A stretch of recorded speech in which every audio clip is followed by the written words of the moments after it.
Ya Quddus ya Salam, ya Mu'min ya Muhaimin, ya Aziz ya Jabbar, ya Mutakabbir ya Khaliq, ya Bari ya Musawwir, ya Ghaffar ya Qahhar, ya Wahhab ya Razaq, ya Fattah ya Alim, ya Qabid ya Basit, ya Khafid ya Rafi', ya Mu'is ya Mudhil, ya Sami' ya Basir, ya Hakam ya Adil, ya Latif ya Khabir, ya Halim ya Azim, ya Ghafur ya Syakur,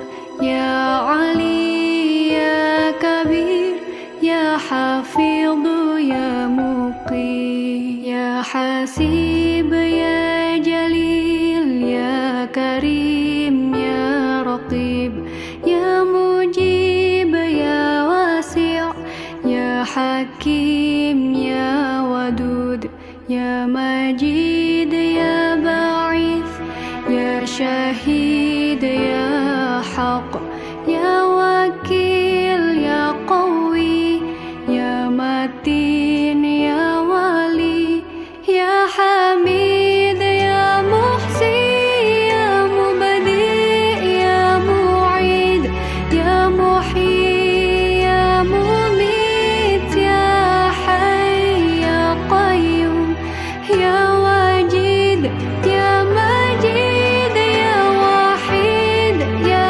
Ahad, ya Samad ya Qadir, ya Muqtadir, ya Muqaddim ya Muakhir, ya Awwal ya Akhir, ya Dhahir ya Batin, ya Wali ya Muta'al, ya Bar ya Tawwab, ya Muntaqim ya Afu ya Rauf, ya Malikul Mulki ya Dzul Jalali wal Ikram, ya Muqsit ya Jami', ya Ghani ya Mughni, ya Mani' ya Dhar, ya Nafi' ya Nur, ya Hadi ya Badi', ya Baqi ya Warith, ya Rashid ya Sabur, ya Allah ya Allah.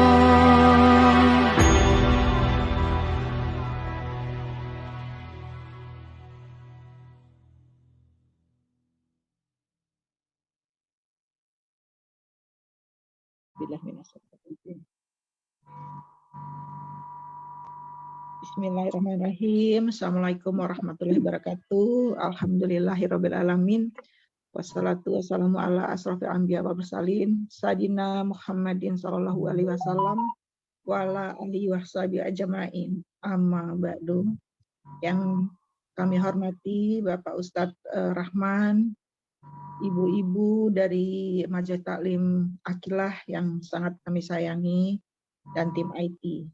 Puji syukur kehadirat Allah Subhanahu wa taala, ibu-ibu, hari ini kita bertemu kembali. Semoga semua dalam keadaan sehat walafiat ya ibu-ibu ya. Dan untuk ibu-ibu yang nanti akan menyusul katanya untuk bergabung, semoga nanti bisa mengikuti kajian kita ini sampai selesai. Insya Allah apa-apa yang nanti akan disampaikan oleh Ustadz Rahman bermanfaat untuk kita semua, dan semoga kita semua juga bisa menerima semua pelajaran itu dengan hati yang tulus, ikhlas, dan insya Allah diridhai Allah Subhanahu wa taala. Saya rasa demikian, Pak Ustadz Rahman, silahkan. Baik Ibu.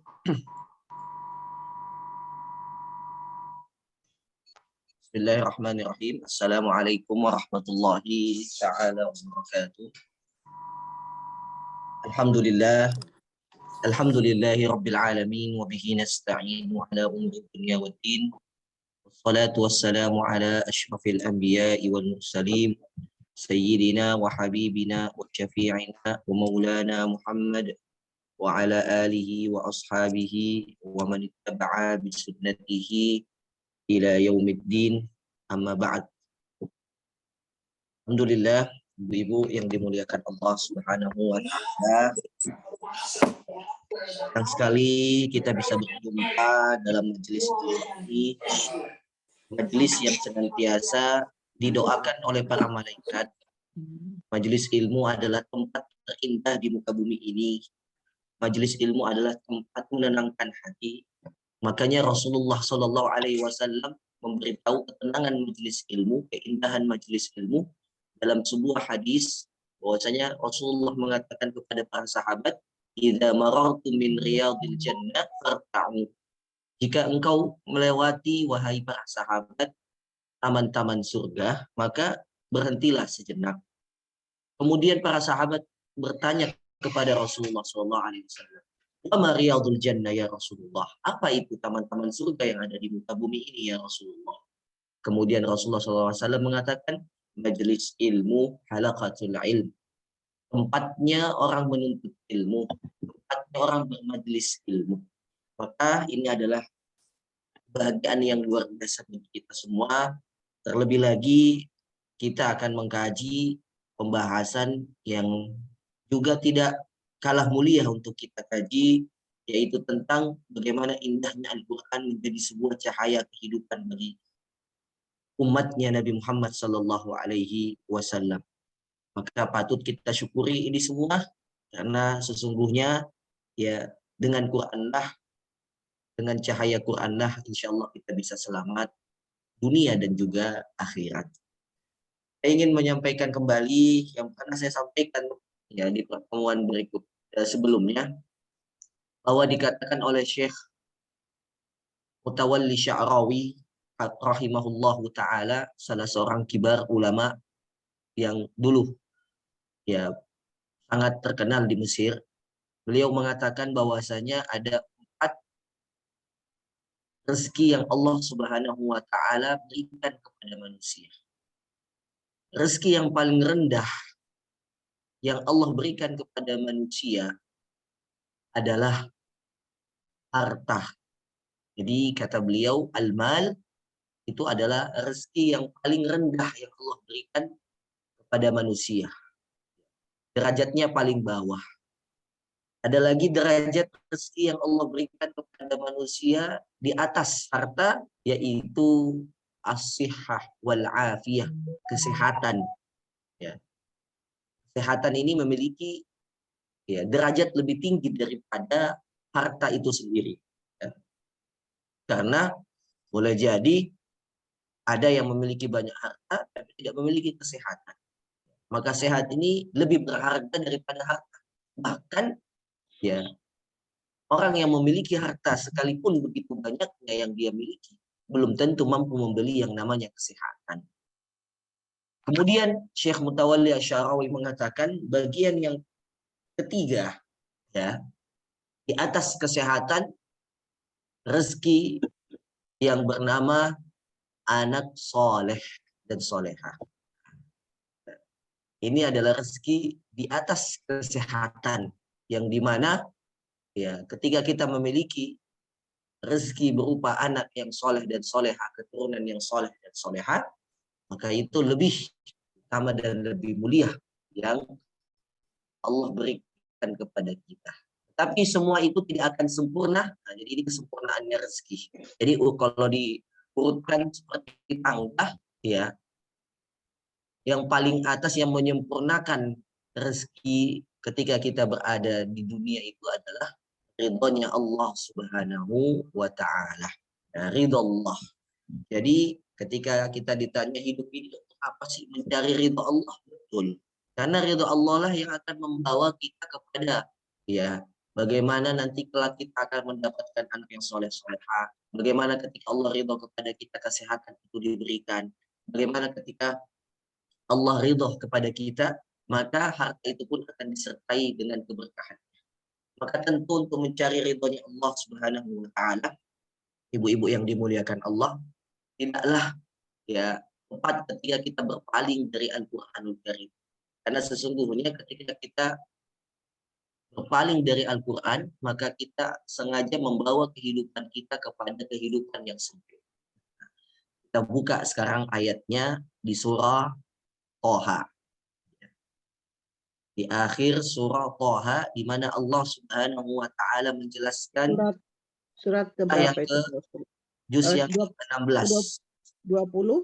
Surah yang ke-20, juz yang ke-16, ayat yang ke-124 sampai ayat 126. Nah, ini Ustaz sampaikan terlebih dahulu bahayanya kalau kita berpaling ya dari Al-Qur'an. Itu ada di surah Toha ayat 124 sampai ayat 126. Karena Rasulullah Shallallahu alaihi wasallam ya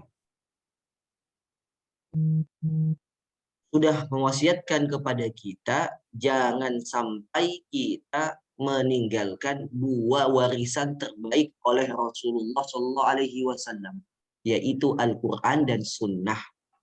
Jadi Quran dan Sunnah ini adalah memang keniscayaan dan keharusan bagi setiap umat Nabi Muhammad untuk berpegang teguh kepadanya. Nah, makanya Allah memberitahu kepada kita bahayanya berpaling dari Al-Quran atau meninggalkan Al-Quran itu sendiri sebagai petunjuk kita dan mengikuti hawa nafsu. Kita bisa lihat di ayat yang ke-124 sampai 126. Saya bacakan di surah Toha, surah yang ke-20, juz yang ke-16. Allah Subhanahu wa taala berfirman, A'udzu billahi minasy syaithanir rajim. ومن أعرض عن ذكري فإن له معيشة ضنكا ونحشره يوم القيامة أعمى قال رب لم حشرتني أعمى وقد كنت بصيرا قال كذلك أتتك آياتنا فنسيتها وكذلك اليوم تنسى. Mana Allah Subhanahu wa taala berfirman, "Wa man a'rada 'an dzikri." Nah, kita diingatkan. Jadi kalau kita mau tahu isi Al-Qur'an itu, ya, apa saja yang ada di dalamnya, ya, kata para ulama, Al-Qur'an berisi hukum-hukum. Dan Al-Qur'an berisi kisah-kisah. Juga Al-Qur'an berisi kabar gembira dan peringatan. Nah, kalau ini berarti sebuah peringatan dari Allah Subhanahu wa taala. Yang Allah katakan waman a'rada an dzikri. Jadi siapa yang berpaling dari peringatannya Allah Subhanahu wa taala. Atau kata para ulama dalam kitab tafsir Al-Muyassar, siapa yang lupa zikir pada Allah, lupa mengingat Allah, lupa baca Quran, lupa menyibukkan dirinya dengan Quran, fa inna lahu fil hayatil ula ma'isyatan dhiqah syaqah. Maka dia akan merasakan di kehidupan yang pertama. Nah, jadi kita hidup ini dua kali. Hidup di dunia dan hidup di akhirat. Jadi salah besar kalau kita mengatakan, ya seperti pemahaman orang kafir, ya orang yang tidak memiliki agama mengatakan, ya hidup itu sekali, setelah kita mati ya sudah selesai, kita tidak ada urusan lagi. Nah, itu salah. Itu pemikiran orang yang tidak memiliki agama dan tidak memiliki kepercayaan. Tapi bagi kita umat Nabi Muhammad meyakini kehidupan itu dua kali. Kehidupan di akhirat ini yang Allah katakan hanya kehidupan yang sementara, dan kehidupan akhirat yang Allah katakan ya itulah khairu wa abqa, kehidupan yang lebih baik dan lebih kekal. Nah, jadi nanti kematian itu hanya memisahkan kita saja dari kehidupan dunia kepada kehidupan akhirat, pada kebahagiaan hakiki. Maka salah besar ketika ada seorang yang beriman takut akan kematian, takut akan ajal. Justru penantian terbesar kita ketika kita ya akan wafat itu sebuah ya kebahagiaan terbesar bagi orang yang beriman, bukan ketakutan. Makanya Rasulullah SAW ketika ingin dicabut nyawanya oleh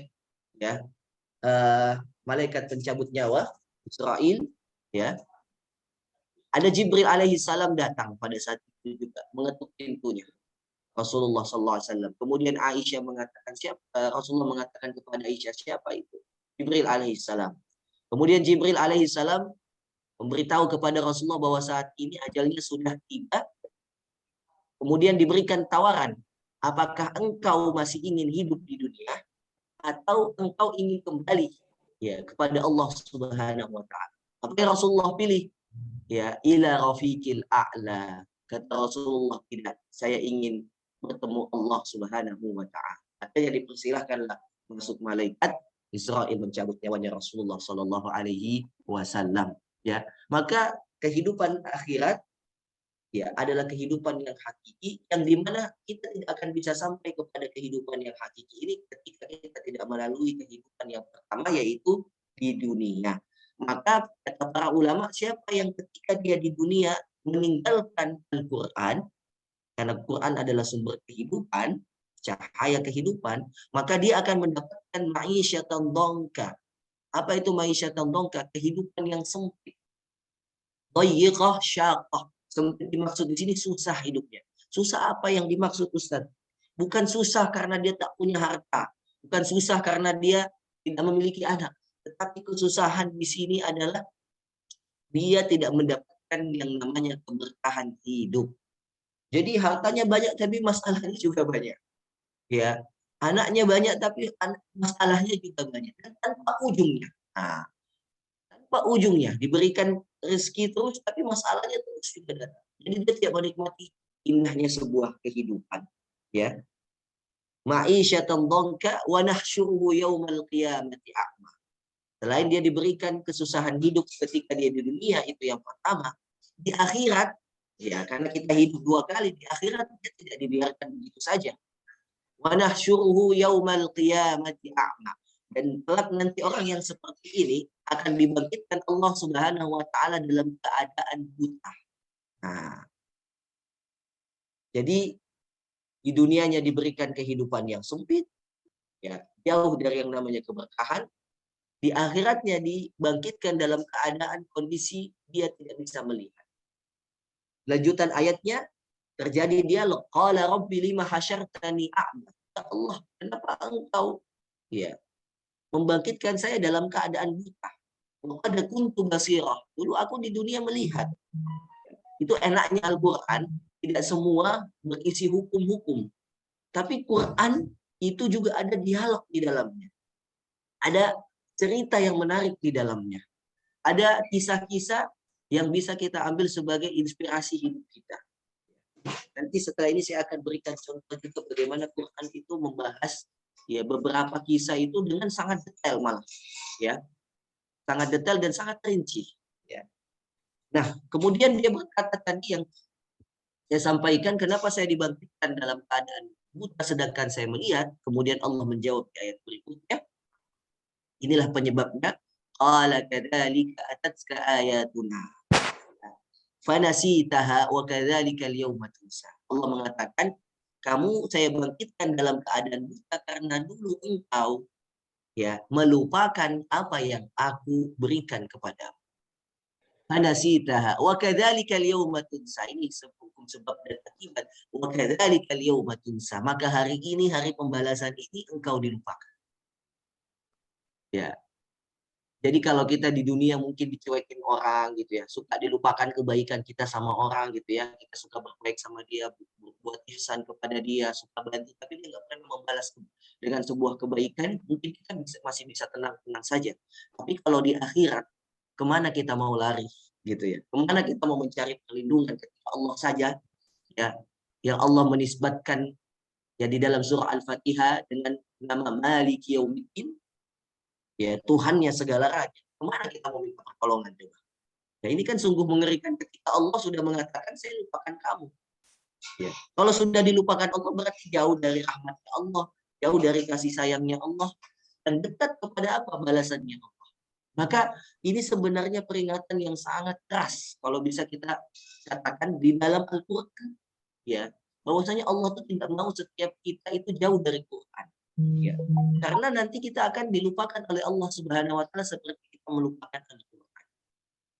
Maka dari itulah Al-Qur'an datang dengan perintah, cerita, ya, datang dengan kisah-kisah yang ya, datang dengan seputar hukum-hukum, fikih, mana yang boleh, mana yang tidak boleh. Ya, karena Al-Qur'an ini juga nama lainnya adalah Al-Furqan. Al-Furqan yaitu adalah pembeda yang mana hak dan mana yang batil. Ya. Seperti Al-Qur'an datang bagaimana menceritakan kisah ya Nabiullah Yusuf alaihi salam. Ya. Di sini Al-Qur'an berbicara secara rinci dan jelas. Ya. Kalau kita buka surah Yusuf, ya, di ayat yang ke surah Yusuf itu surah yang ke-12, juz yang ke-12 dan 13. Ya. Di ayat yang kita buka di ayat yang ke-23 sampai ya mungkin sampai 30 ya. Kalau kita Ustadz katanya Quran itu petunjuk cahaya, tapi kok saya tidak mendapatkan petunjuk-petunjuk ya di dalam Ustadz. Kenapa kok saya cuma mendapatkan hukum-hukum saja, tapi kok saya tidak mendapatkan hikmah-hikmahnya Ustadz. Nah, itu karena kita sebatas hanya membaca tanpa melandasi bacaan kita itu dengan niat untuk mengamalkan. Kalau kita ada pengamalan, maka kita akan mencari tahu apa maksud dari ayat ini. Makanya kenapa Quran itu diturunkan untuk ditadaburi, untuk digali makna-maknanya, karena memang ada hak nilai-nilai dan makna yang tidak disebutkan, yang tersirat dari ayat tersebut. Nah, kita coba belajar dari surah Yusuf alaihissalam. Bagaimana Allah menjelaskan sangat jelas kisahnya Yusuf ya dengan Zulaiha. Coba kita lihat di ayat yang ke 23. Nah, kita langsung masuk kepada cerita. Karena ini semua kisah dari awal itu cerita kisah Nabi Yusuf alaihissalam. Mulai dari dia melihat mimpinya, kemudian mengadu kepada bapaknya, kemudian datang tipu muslihat dari kakak-kakaknya, saudaranya, kemudian bagaimana Allah menjaga dia dari sebuah dosa dan kemaksiatan. Itu semua jelas sekali. Tapi yang kita mau ambil bagaimana Quran ini bisa melindungi kita karena fungsi Quran itu mampu membedakan mana yang hak, mana yang batil. Mana yang boleh, mana yang tidak. Nah, maka ketika kita membaca surah Yusuf ini ya sebenarnya sudah tergambar secara jelas bahwasanya Allah ingin menjelaskan kepada kita bagaimana cara kita menjalani kehidupan ini dengan mampu melawan semua godaan-godaan yang datang dari syaitan yang menjelma menjadi manusia. Minal jinnati wan nas. Ya, kita kan diminta berlindung dari godaan atau gangguan jin dan manusia. Ya. Nah, di surah Yusuf ini di ayat yang ke-23 ya. Ini kisahnya yang menarik nih.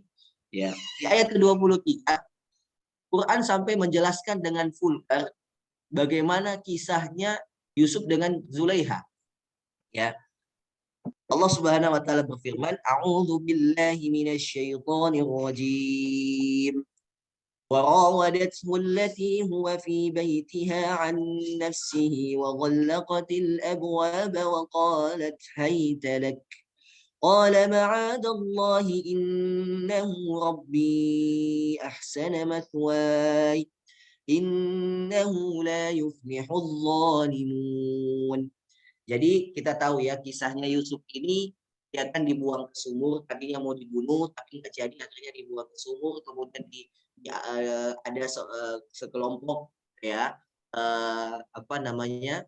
kafilah ya yang singgah di tempat tersebut, kemudian mencari air, mengambil di dalam sumur dan ditemukan Yusuf, dan Yusuf dibawa ke pasar, dijual dan diambil oleh wazirnya atau menterinya seorang raja, dan dia dibesarkan di sana sampai dia besar menjadi pemuda yang hebat dan tampan. Ya, itulah sebabnya ya kenapa Zulaiha ya tergoda kepada Yusuf. Tapi Quran di sini menarik sampai diceritakan proses ya bagaimana ketika Nabi Yusuf ingin digoda dengan Zulaiha. Ya, ketika itu ya warawadat sulati huwa fi baitiha an nafsihi wa ghallaqatil abwab. Ketika Nabi Yusuf datang kepada Zulaiha karena sebuah permintaan ya, datang ke tempatnya Zulaiha karena dia tinggal bersama raja, ya, jadi dekat dengan keluarganya, ya. Da'ati imra'atul aziz, ya, istri raja ini memanggil Yusuf ke rumah, ke tempatnya dengan kalimat yang lemah lembut, ya, memanggilnya dengan lemah lembut. Sini kata para ulama dengan, ya, memanggilnya dengan godaan.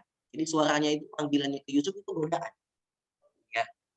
Tidak hanya sampai di situ, Quran pun bercerita, ya, wa ghallaqatil abwab. Ketika Nabi Yusuf alaihissalam sudah berada, ya, di dalam ruangan, Zulaiha menutup pintu. Wa ghallaqatil abwab. Ya. Quran sampai menjelaskan seperti skenario cerita film, coba. Coba kalau kita bayangkan, ya. Wa ghallaqatil abwab, dan pintu itu ditutup oleh Zulaiha. Wa qalat haytalak. Nah, sampai ada redaksi wa qalat haytalak. Ya.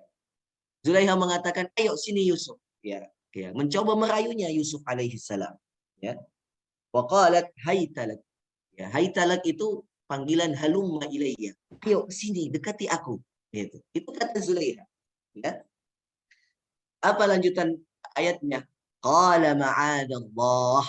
Nah, tapi karena Yusuf ini punya keimanan, mengingat Allah Subhanahu wa taala, maka Yusuf mengatakan qala ma'adallah. Saya berlindung kepada Allah Subhanahu wa taala. Innahu rabbi ahsana maswai, innahu la yuflihul zalimun. Sungguhnya Allah itu adalah sebaik-baik penolongku, sebaik-baik yang memberikanku bantuan, yang mencukupi kehidupanku. Innahu la yuflihul zalimun. Allah tidak akan memberikan keuntungan, keberuntungan, kesenangan hidup bagi orang-orang yang zalim. Ya. Sebenarnya kisahnya tuh selesai di situ. Kita udah tahu, oh Yusuf tidak jadi karena dia mengingat Allah. Tapi sebenarnya di balik layar Allah menceritakan lagi sebenarnya apa yang ada dalam isinya hatinya Nabi Yusuf. Di mana itu? Di ayat berikutnya. Di ayat yang ke-24. Ternyata sebelum Yusuf mengucapkan kalimat saya berlindung kepada Allah, Allah menggambarkan bagaimana kondisi hatinya Nabi Yusuf. Apa yang Allah katakan? Walaqad hammat bihi wa hamma biha laula ar-ra'a burhana rabbih. Kadzalika linasrifa anhu su'a wal fahsya innahu min ibadina al-mukhlasin. Jadi Allah itu menggambarkan bagaimana kondisi hatinya Yusuf ketika diajak oleh Zulaiha. Allah katakan walaqad hammat bihi wa hamma biha. Ketika ajakan itu datang, ya, Yusuf pun juga tertarik gitu. Bukan tidak mau. Yusuf pun juga mau. Tapi Allah mengatakan apa? Laula ar-ra'a burhana rabbi. Kalau Yusuf tidak melihat, ya, burhana rabbi, petunjuknya Allah, tidak ada keimanan dalam dirinya, tidak ada cahaya-cahaya Al-Quran dalam dirinya, ya, maka Yusuf akan mengikuti hawa nafsunya. Jadi sebenarnya Allah ingin memberitahu kepada kita semua manusia itu punya hawa nafsu. Ya, semua manusia itu rentan dekat kepada dosa. Semua manusia itu rentan dekat kepada sebuah kekhilafan. Sekalipun dia seorang nabi, sekalipun dia seorang yang soleh. Allah sendiri yang menceritakan sebenarnya Yusuf mau gratis. Yusuf sendiri pun tidak bisa, ya, mengontrol yang namanya hawa nafsu. Tapi karena petunjuk Allah itulah yang menjaganya. Laula ar-ra'a burhana rabbi, kalau dia tidak melihat, ya, petunjuknya Allah, atau yang dimaksud di sini melihat adalah memahami bagaimana sebenarnya Allah menginginkan dia hidup, ya, maka Yusuf niscaya akan mengikuti ajakannya Zulaiha. Allah katakan kadzalika linasrifa anhu su'a wal fahsya. Begitulah Allah kalau sudah cinta sama kita, sudah sayang dengan kita, sudah betul-betul, ya, meridhai kita, yang tadi saya sampaikan ridhonya Allah, maka apapun ajakan keburukan, apapun, ya, bagaimanapun sekuat tenaga apapun dilakukan oleh orang lain untuk menggoda kita melakukan dosa maksiat, niscaya cahaya Al-Quran itu akan selalu bersama kita. Begitulah, ya, Allah menggambarkan kisahnya Nabi Yusuf. Bahkan kalau kita baca lagi nih ayat selanjutnya, itu seperti kisah film saja. Allah gambarkan kondisi bagaimana tarik menarik gitu kan. Kalau kita lihat sinetron kan, kalau ada peristiwa, kalau ada peristiwa apa, ada tarik menarik, kalau ada apanya. Ini digambarkan juga di kisah, ya, Nabi Yusuf alaihissalam. Wastabaqal bab. Ketika setelah Zulaiha menginginkan apa yang ia inginkan dari hawa nafsunya, dan Yusuf menolak hawa nafsunya, terjadilah perseteruan di situ. Yusuf setelah berlindung sama Allah langsung lari cepat ke arah pintu keluar. Nah, wa qaddat qamisahu min duburin wa alfaya sayyidaha ladal bab. Jadi ini sebenarnya Allah ingin menjelaskan kepada kita dari 3 ayat ini saja cara kita berlindung kepada Allah ketika melawan sebuah dosa dan maksiat. Tertunjuk Al-Quran ini. Ya. Cara pertama ketika kita ingin berbuat dosa, ingat Allah. Yang kedua, setelah mengingat Allah, langsung segera berlari tinggalkan apa yang ingin kita lakukan. Kalau tidak, setan akan tetap berusaha menggoda kita dan terjatuh kepada kemaksiatan. Maka contoh, ada orang yang bekerja di tempat yang haram, ya. Misalkan dia jadi pelayan di tempat yang menghidangkan makanan-makanan haram gitu ya, dan lain sebagainya, ya. Dia kalau tidak takut kepada Allah, ya, dan tidak ada rasa kekhawatiran akan dosa, maka dia akan terus bersama itu. Tapi ketika dia takut kepada Allah, ya, kemudian dia pergi meninggalkan tempat tersebut, maka dia akan selamat dari dosa. Tapi kalau dia hanya takut sama Allah dan tidak berusaha meninggalkan tempat tersebut, maka dia akan terus berada dalam yang namanya sebuah maksiat dan dosa. Maka ini contoh, ketika Nabi Yusuf selesai mengatakan, tidak, saya takut kepada Allah, apa yang Nabi Yusuf lakukan? Langsung lari ke arah pintu untuk membuka pintu, keluar, meninggalkan Zulaiha. Dia tidak diam, gitu ya. Dia tidak diam dengan pasrah hanya mengatakan, tapi dia ketika mengatakan, qala ma'azallah, saya takut kepada Allah, langsung lari mencari pintu. Ya, pintu kan jalan keluar untuk keluar dari sebuah masalah. Jadi Nabi Yusuf langsung keluar mencari arah pintu. Nah, di situ terjadi dia tapi ketika Nabi Yusuf mau lari, Zulaiha pun sekuat tenaga mengejar Nabi Yusuf. Terus mengajaknya sampai menarik bajunya dari arah belakang. Nah, ini di sini kita bisa mengambil hikmah apa? Hikmahnya kenapa sih Allah harus menceritakan? Ya, pertanyaannya kenapa sih Allah harus menceritakan cerita ini seperti layaknya drama? Sebuah kalau kita nonton film kan seperti sebuah film ini. Kenapa Allah nggak langsung ke inti-intinya seperti kisah-kisah ya nabi-nabi yang lainnya gitu ya? Ya, Nabi Adam saja tidak diceritakan bagaimana kisah prosesnya dia bersama Hawa ya. Dia hanya diceritakan makan buah dari pohon khuld yang tidak dibolehkan dan lain sebagainya. Tapi kisahnya Nabi Yusuf ini dijelaskan secara detail. Ya. Tujuannya apa? Untuk memberitahu kepada kita bahwasanya Quran ini adalah petunjuk yang mulia. Salah satu petunjuknya Allah dari kisahnya Nabi Yusuf, bagaimana kita menjadi orang yang beriman, itu mampu melawan segala bentuk-bentuk ajakan-ajakan dosa dan maksiat. Dengan cara apa? Seperti yang dilakukan oleh Nabi Yusuf alaihi salam. Ya, dia ketika berada dalam kondisi ingin berbuat dosa, dia mengingat Allah dan langsung bersegera meninggalkan dosa tersebut. Jadi kalau Al-Quran dipahami dengan cara seperti ini nikmat, maka kita mudah implementasinya. Ya. Pertanyaannya bagaimana mendatangkan ya tadi burhana rabbi. Ya. Kan di sini Allah mengatakan kalau Nabi Yusuf tidak melihat burhanun. Burhanun itu adalah sebuah janji nyata, ya, sebuah petunjuk yang ya jelas di hadapannya, ya. Maka dia akan mengikuti apa yang diinginkan oleh Sulaiman. Bagaimana Nabi Yusuf bisa mendapatkan ini? Melalui hasil ya didikan orang tuanya Yakub alaihi salam sejak kecil. Jadi rasa takut kepada Allah itu tidak bisa dihadirkan dalam waktu yang singkat. Rasa takut kepada Allah tidak bisa dihadirkan dalam waktu yang sekejap, yang cepat. Nabi Yusuf bisa melakukan ini karena pertama Allah ridho kepadanya ya dengan apa yang dia lakukan selama dia hidup. Ya, dia dizolimi, dia tidak membalas, dia disakiti, dia sabar, ya, bahkan dicoba dibunuh, ya, dia masih ikhlas dengan semua peristiwa itu. Itulah Allah ridho dengan apa yang dia lakukan. Makanya Allah katakan innahu min ibadinal mukhlasin. Sesungguhnya Yusuf termasuk hamba-hambaku yang ikhlas. Di mana nggak ikhlas sejak kecil dia sudah mendapatkan musibah yang begitu besar, ya. Diasingkan oleh kakak-kakaknya, saudaranya, dibuang, pulang ke sumur gitu ya. ya ikhlas dan ridha.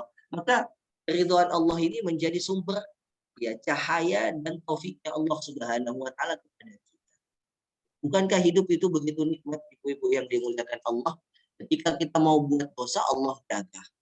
Ya, ketika kita mau buat kebaikan, Allah percepat kebaikan itu.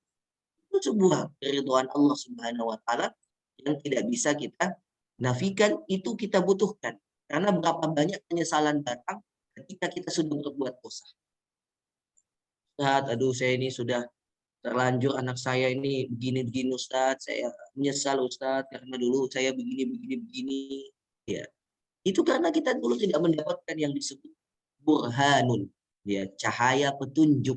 Ya itulah yang kita ambil dari Al-Qur'anul Karim. Maka kalau kita terus baca Al-Qur'an, mudawamah dengan Al-Qur'an, dialog terus dengan Al-Qur'an. Cara berdialog dengan Al-Qur'an seperti tadi. Kita baca ayat-ayat ya yang pernah kita baca, misalkan surah Al-Kahfi, Al-Mulk gitu ya. Jadi kita baca Quran itu nggak mesti khatam, ibu-ibu. Ya, nggak ada kewajiban kita harus khatam. Ya, saya belum menemukan ayatnya dalam Al-Quran dan belum menemukan hadisnya ya dalam sunnah bahwasanya kita diperintahkan khatam Quran. Ya, memang ada anjuran dari Rasulullah kepada para sahabat untuk mengkhatamkan Quran ya minimal 30 hari paling lama.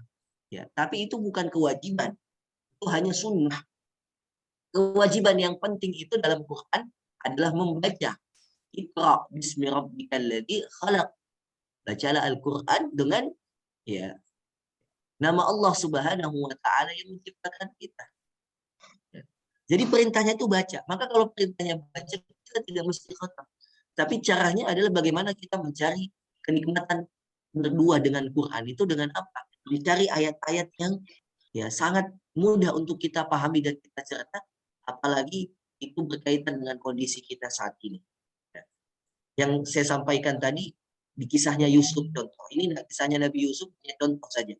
Bahwa orang yang ya lemah ya keimanannya terhadap fitnah dunia.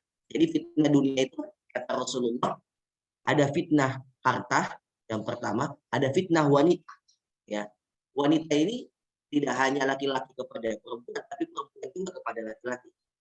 Ya, itu dua fitnah yang kata Rasulullah akan menimpa umat. Ada juga fitnah jabatan kepemimpinan. Tapi dua fitnah ini adalah fitnah terbesar. Nah, bagi orang yang tidak bisa melawan fitnah harta, maka dia cari bagaimana caranya melawan fitnah harta ini. Kisah apa yang ada di dalam Al-Quran yang menjelaskan kita bisa berlindung dari Allah dari fitnah harta ini. Karena fitnah harta itu kan sangat berbahaya sekali, bahkan diharamkan ya baginya surga bagi orang yang memakan makanan yang bukan haknya. Ya, dagingnya itu tidak diterima oleh Allah Subhanahu wa taala.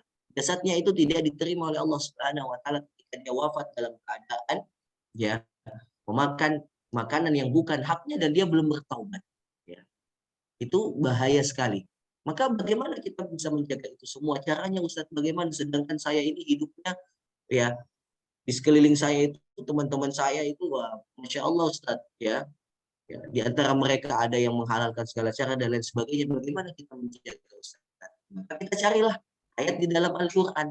Contoh seperti apa? Misalkan Allah menggambarkan kisahnya ya Qarun, ya kisahnya Qarun di surah Al-Qasas. Itu bisa menjadi contoh kita. Kisahnya ya pemilik kebun di surah Al-Kahfi. Ya. Itu bisa menjadi contoh bagaimana kita menjaga diri kita dari fitnah harta. Bagaimana kita bisa menjaga diri kita Ustaz dari fitnah wanita lawan jenis misalkan. Tadi kisahnya Nabi Yusuf. Bagi yang susah untuk melawan hawa nafsunya, selalu tergoda dengan hawa nafsu, kita belajar dari kisahnya Nabi Yusuf. Nah, ketika Quran kita coba terapkan model membacanya seperti itu, maka nikmat. Maka nikmat sambil misalkan kita belajar tahsinnya, ya. Tapi untuk kita belajar tahsin itu butuh waktu. Tapi untuk mengambil hikmah Al-Quran itu tidaklah lama, bisa cepat. Nah, kalau belajar Qurannya memang butuh waktu yang lama, ya, sampai bisa dengan bagus. Tapi untuk mengambil cahaya kehidupan dari Quran itu tidak butuh waktu yang lama. Cukup kita membaca beberapa ayat yang memang itu punya korelasi dalam kehidupan kita. Kemudian kita baca, kita kaji, kita ambil hikmahnya, maka itu sudah bisa membawa hati kita tenang. Ya, hati kita tenang. Apapun permasalahan hidup kita, semua dijelaskan dan digambarkan oleh Al-Quran. Siapa yang ingin punya anak, ya, Al-Quran memberikan cahaya kehidupan. Seperti kisahnya Nabi Zakaria. Siapa yang ingin punya anak soleh, Al-Quran menggambarkan kisahnya Nabi Ibrahim. Ya.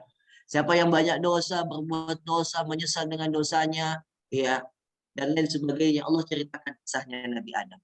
Padahal dia orang yang pertama yang Allah ciptakan, tapi orang yang pertama juga melakukan dosa. Nah, itu kan begitu. Mestinya Nabi Adam sempurna dong ceritanya, dengan ada perbuatan dosa, ya kan? Mestinya begitu, orang dia Nabi pertama, orang pertama kok udah ada cacatnya gitu kan? Ibarat kita buat mobil gitu kan, ciptakan mobil, ya kan? Mobil baru mau produksi pertama udah rusak gitu kan, udah ada cacatnya. Orang jadi nggak percaya gitu, ini apa?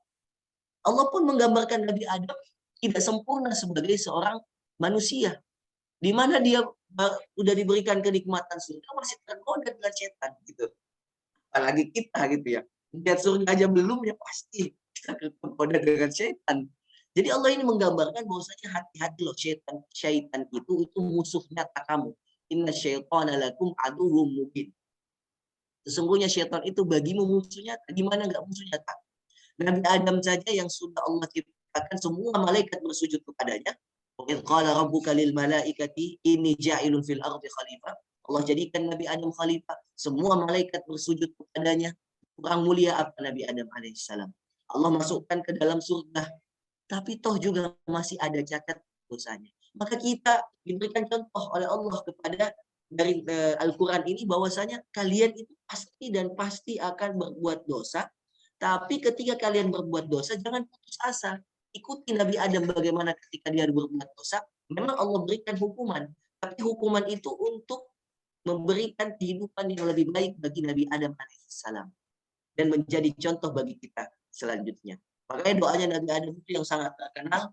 Nah, ya itu Quran ngajarin kita lagi. Qala rabbana zalamna anfusana wa illam taghfir lana wa tarhamna lanakunanna minal khasirin. Nah, itu doa yang paling terkenal dari Nabi Adam. Tidak ada doanya Nabi Adam minta rezeki, tidak ada doanya Nabi Adam minta keturunan. Itu tidak ada kata-kata dalam Al-Quran. Doanya Nabi Adam yang paling mulia adalah kita meminta ampunan. Maka Allah itu sangat senang kepada kita yang datang kepadanya minta ampunan. Orang doa yang pertama kali diajarkan oleh Nabi yang pertama adalah doa minta ampunan. Baru nanti datang Nabi selanjutnya tuh Nabi Sulaiman doa minta rezeki, ya Nabi Zakaria doa minta keturunan. Tapi yang harus pertama kali itu adalah doa minta ampunan. Itulah yang harus kita miliki setiap waktu beristighfar. Nah, itu enaknya kalau Quran kita kaji melalui kisah-kisah nih ya, ibu-ibu yang dimuliakan Allah. Tentu waktu tidak banyak untuk semua mengkaji kisah-kisah ini, hanya gambaran saja bagi kita bahwa nikmat Quran itu enak sekali memang kalau dibaca dengan kisah-kisahnya. Kemudian kita ambil inti-intinya, kita kaji bersama Ustadz misalkan, kita kaji bersama teman-teman. Oh iya, nikmat banget ya. Kenapa Allah itu yang menciptakan Nabi Adam, kemudian Allah berikan kesalahan kepadanya, kemudian Allah ampuni pertobatannya. Ya. Oh tuh hikmahnya itu ini. Ternyata Allah itu ingin menggambarkan manusia itu tidak jauh lebih sama seperti Adam. Makanya dalam hadis dikatakan kullu bani Adam khata'un wa khairu khata'ina tawwabun. Setiap manusia itu rentan, anak Adam itu rentan berbuat dosa. Ya. Dan sebaik-baik yang berbuat dosa adalah yang bertaubat. Makanya doanya Nabi Adam berdoa kepada Allah, Rabbana zalamna anfusana. Ya Allah, aku terbiasa menzalimi diri ini, ya Allah. Maka kita pun sebagai keturunannya Nabi Adam tidak ada yang lepas dari yang namanya dosa. Wa illam taghfir lana. Di sini permintaannya Nabi Adam. Wa illam taghfir lana, jika engkau tidak mengampuni kami, ya Allah, lanakunanna minal khasirin. Pasti kami menjadi manusia yang sangat merugi. Nah, maka hidup ini mencari ridhonya Allah dengan memperbanyak ampunan. Makanya kalau kita lihat sholatnya Nabi Muhammad SAW, setelah sholat, ya, Apa yang Rasulullah baca dari zikir? Istighfar. Astaghfirullahaladzim. Jadi setelah Rasulullah salam dalam hadis, Assalamualaikum warahmatullahi, Assalamualaikum warahmatullahi, Rasulullah langsung mengatakan apa? Astaghfirullahaladzim. 3 kali dibaca oleh Rasulullah. Astaghfirullahaladzim. Astaghfirullahaladzim. Pertanyaannya, kenapa Rasulullah beristighfar? Padahal dia sedang kondisinya setelah menyelesaikan yang namanya sebuah ibadah. Dia sedang tidak berbuat dosa. Kenapa Rasulullah harus beristighfar? Nah, itu pertanyaannya ini. Nah, kenapa Rasulullah harus beristighfar sedangkan dia habis sholat? Kalau kita kan selalu berpikir istighfar, kalau istighfar, nah istighfar. Habis buat dosa kan istighfar kamu gitu kan. Habis ini baru minta istighfar gitu. Padahal ternyata kalau kita kaji, istighfar itu bukan hanya ya berkaitan ketika manusia berbuat dosa. Memang secara umum itu adalah sebuah ampunan. Tapi istighfar juga itu kita baca untuk meminta kesempurnaan. Nah, kesempurnaan dari ibadah-ibadah yang kita kerjakan. Rasulullah kenapa pertama kali setelah dia sholat, dia berbaca istighfar? Istighfar ini tujuan untuk menyempurnakan ketika kita sholat tidak khusyuk. Ketika kita sholat pikirannya kemana? Ketika kita sholat mungkin bacaannya tidak lengkap. Ketika kita sholat mungkin ada hal-hal yang mengganggu. Istighfar itulah yang menjadi penyempurna.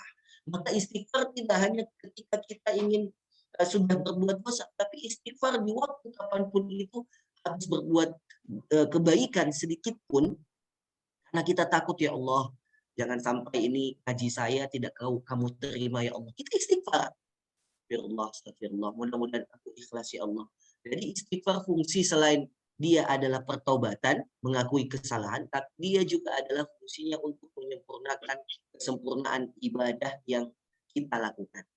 Makanya Nabi Ibrahim sekalipun kalau kita lihat kisahnya, ya Nabi Ibrahim setelah mendirikan Ka'bah bersama anaknya Ismail alaihissalam, itu kisahnya ada di surah Al-Baqarah, ya di akhir juz yang pertama, di ayat yang ke 127.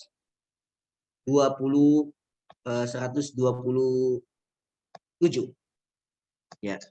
Nah, di sini Nabi Ibrahim ya, ketika dia diperintahkan Allah Subhanahu wa taala di surah Al-Baqarah ayat 127, diperintahkan Allah untuk meninggikan ya Ka'bah, menyempurnakan bangunan Ka'bah. Ya, yang dulu di zamannya Nabi Nuh alaihissalam dalam sejarah itu, jadi Ka'bah itu sudah ada pusatnya ketika Nabi Adam, ya, pondasinya. Kemudian di zamannya Nabi Nuh karena adanya banjir itu, akhirnya pondasi-pondasi Ka'bah ya tidak lagi seperti dulu. Zamannya Nabi Ibrahim, Allah minta ya yarfa'u Ibrahimul qawaid, untuk meninggikan Ka'bah itu, menyempurnakan ya pondasi bangunan. Apa yang Nabi Ibrahim lakukan setelah menyempurnakan amalan yang mulia ini? Ya, Nabi Ibrahim berdoa di dalam ayat ini, Rabbana taqabbal minna innaka antas sami'ul alim. Ya Allah, terimalah amalan kami ini ya Allah. Ya. Innaka antas sami'ul alim. Sesungguhnya engkau maha mendengar doa kami dan maha mengetahui kondisi kami. Padahal dia baru melaksanakan sebuah amalan yang mulia, tapi dia tutup dengan kerendahan hati, dia tutup dengan doa yang mulia. Rabbana taqabbal minna innaka antas sami'ul alim. Jadi kita udah bisa dapat dua doa ini dari Quran yang mulia.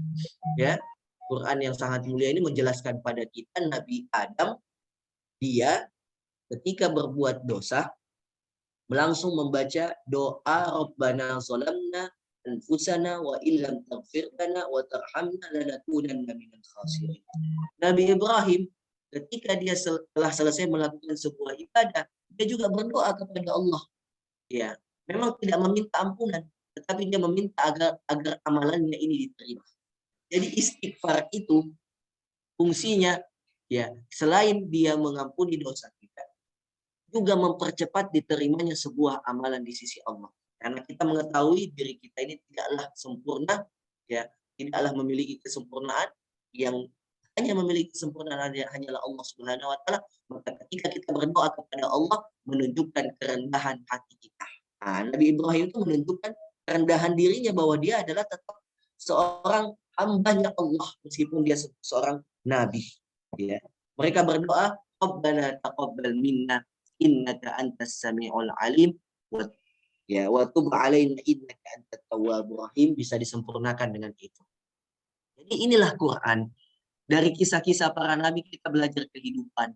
Kisah-kisah para nabi kita belajar bagaimana menjalani kehidupan. Dari kisah Nabi Adam, kisahnya Ibrahim, kisahnya Nabi Yusuf, kisahnya Nabi Musa. Nah, menarik juga ini kalau kita lihat kisahnya Nabi Musa.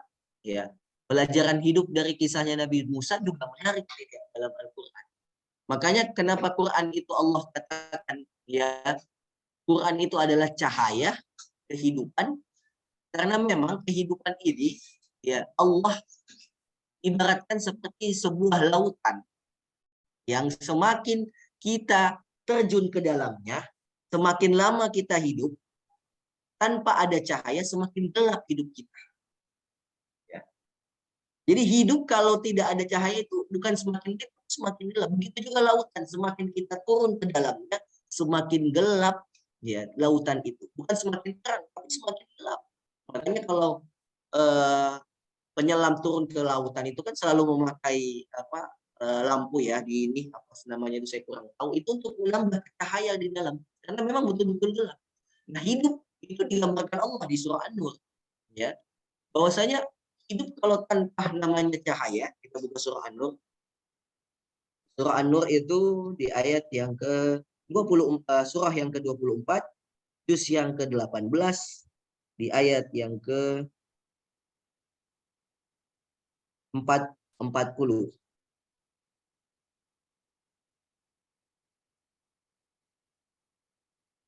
Nah, ayat ke-40 di surahnya.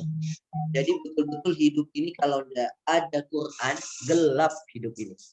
Maksudnya apa gelap? Ustaz? Tidak terbimbing arah hidup kita.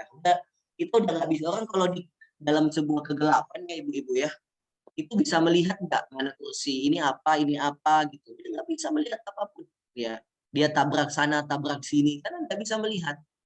Karena betul-betul gelap. Ya. Dan kalau orang dalam kondisi gelap, bukan hanya nggak bisa melihat, tapi dia selalu merasa khawatir dan takut. Makanya kalau kita biasanya mati lampu itu nggak tenang hidup kita tuh.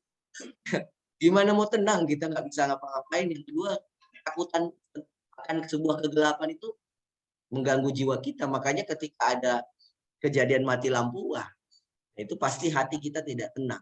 Ya, itu hanya sebentar. Coba bayangkan hidup kita yang panjang tanpa adanya cahaya, dan kita menikmati hidup itu yang seakan-akan itu nikmat, padahal tidak di sisi Allah Subhanahu Wa Taala. Itulah bahayanya dunia yang Allah ingatkan kepada kita.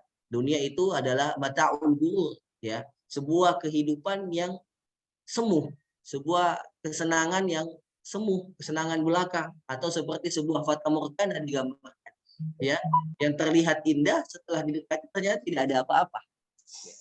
Nah, di sini Allah Subhanahu Wa Taala berfirman di surah An-Nur ayat ke-40, أعوذ بالله من الشيطان الرجيم أو كظلمات في بحر لجي يغشاه موج من فوقه موج من فوقه سحاب ظلمات بعضها فوق بعض إذا أخرج يده لم يكد يراها وَمَنْ لَمْ يَجْعَلِ اللَّهُ لَهُ نُورًا فَمَا لَهُ مِنْ نُورٍ.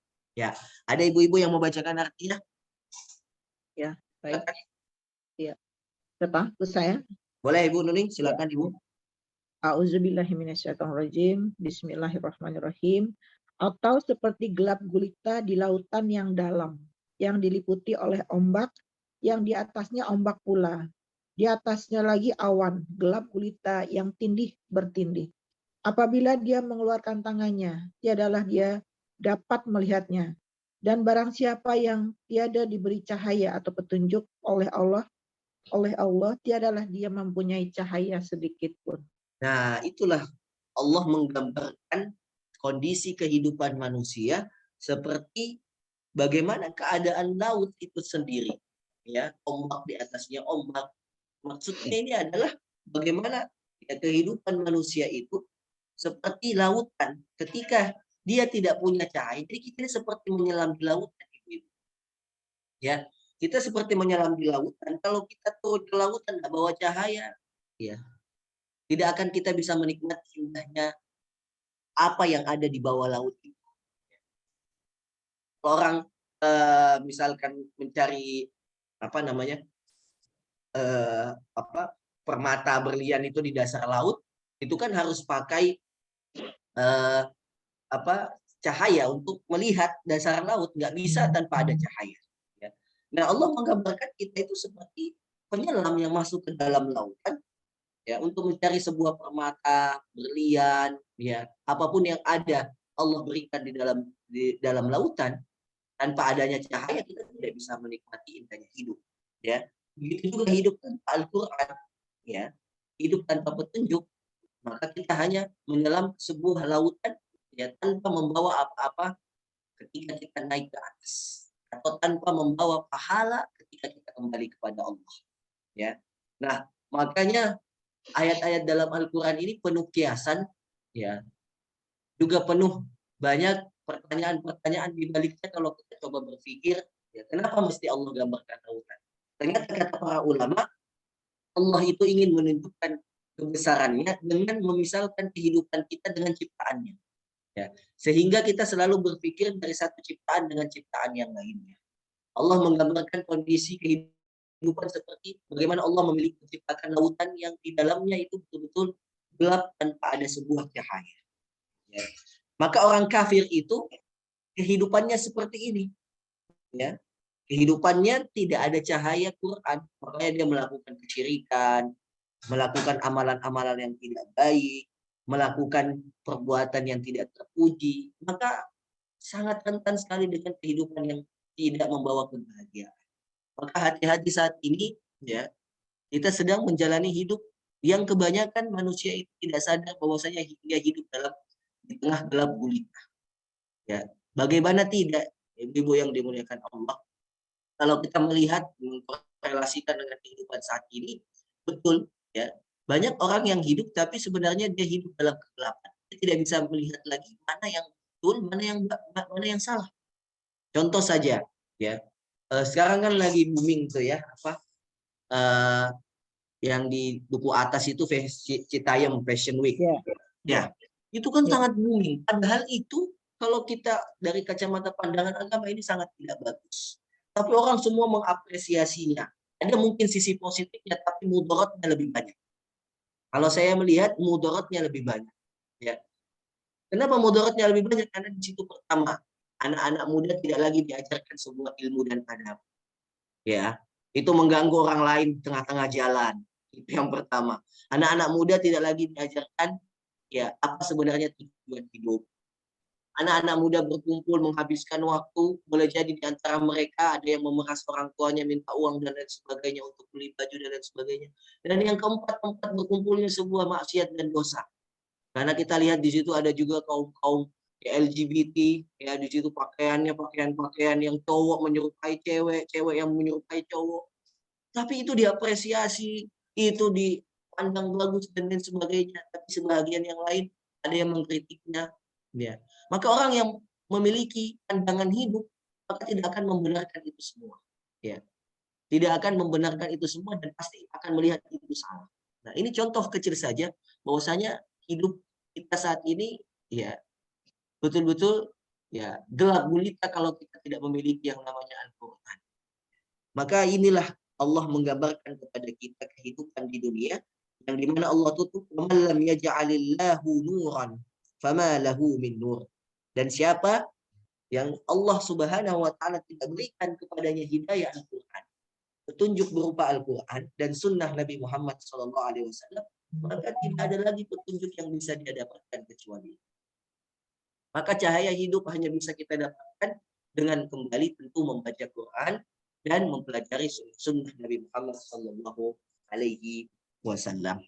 Nah, itulah sedikit gambaran bagaimana Allah Subhanahu wa taala menjelaskan Al-Qur'an dengan begitu nikmatnya kepada kita, memberikan permisalan-permisalan yang sebenarnya bukan hanya lautan saja yang Allah misalkan, ya, tetapi juga beberapa ciptaan-ciptaan yang lainnya yang Allah berikan permisalan, seperti contoh bagaimana Allah memisalkan kehidupan ini dengan air hujan yang turun membasahi bumi, ya. Itu kita bisa lihat di surah Al-Kahfi. Ada di surah Al-Kahfi, ada di surah Yunus, ya. Kita buka surah Al-Kahfi di ayat yang ke 18. Al-Kahfi ayat yang ke-8, iya, Ya, surat surah yang ke-18 ayat ke-15, ayat yang ke juz 15. juz 15, surah yang ke-18 ayat yang ke-45.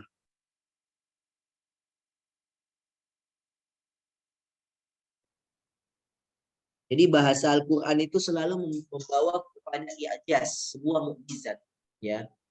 Mukjizat ketika kita berpikir tuh bertambah keinginan kita untuk cari tahu yang lainnya, ya. Bahkan ayat yang tadi, ya, yang saya bacakan itu tentang lautan, ya. Ada seorang dosen di UIN yang dulu bekerja lama di Brunei Darussalam, gitu ya. Ini saya ada bukunya nih di belakang. Nah, dia lama bekerja di Brunei, namanya Pak Agus Jamil. Dia itu Master of Science dari Stanford University, S2-nya. Bekerja lama di Brunei di kelautan.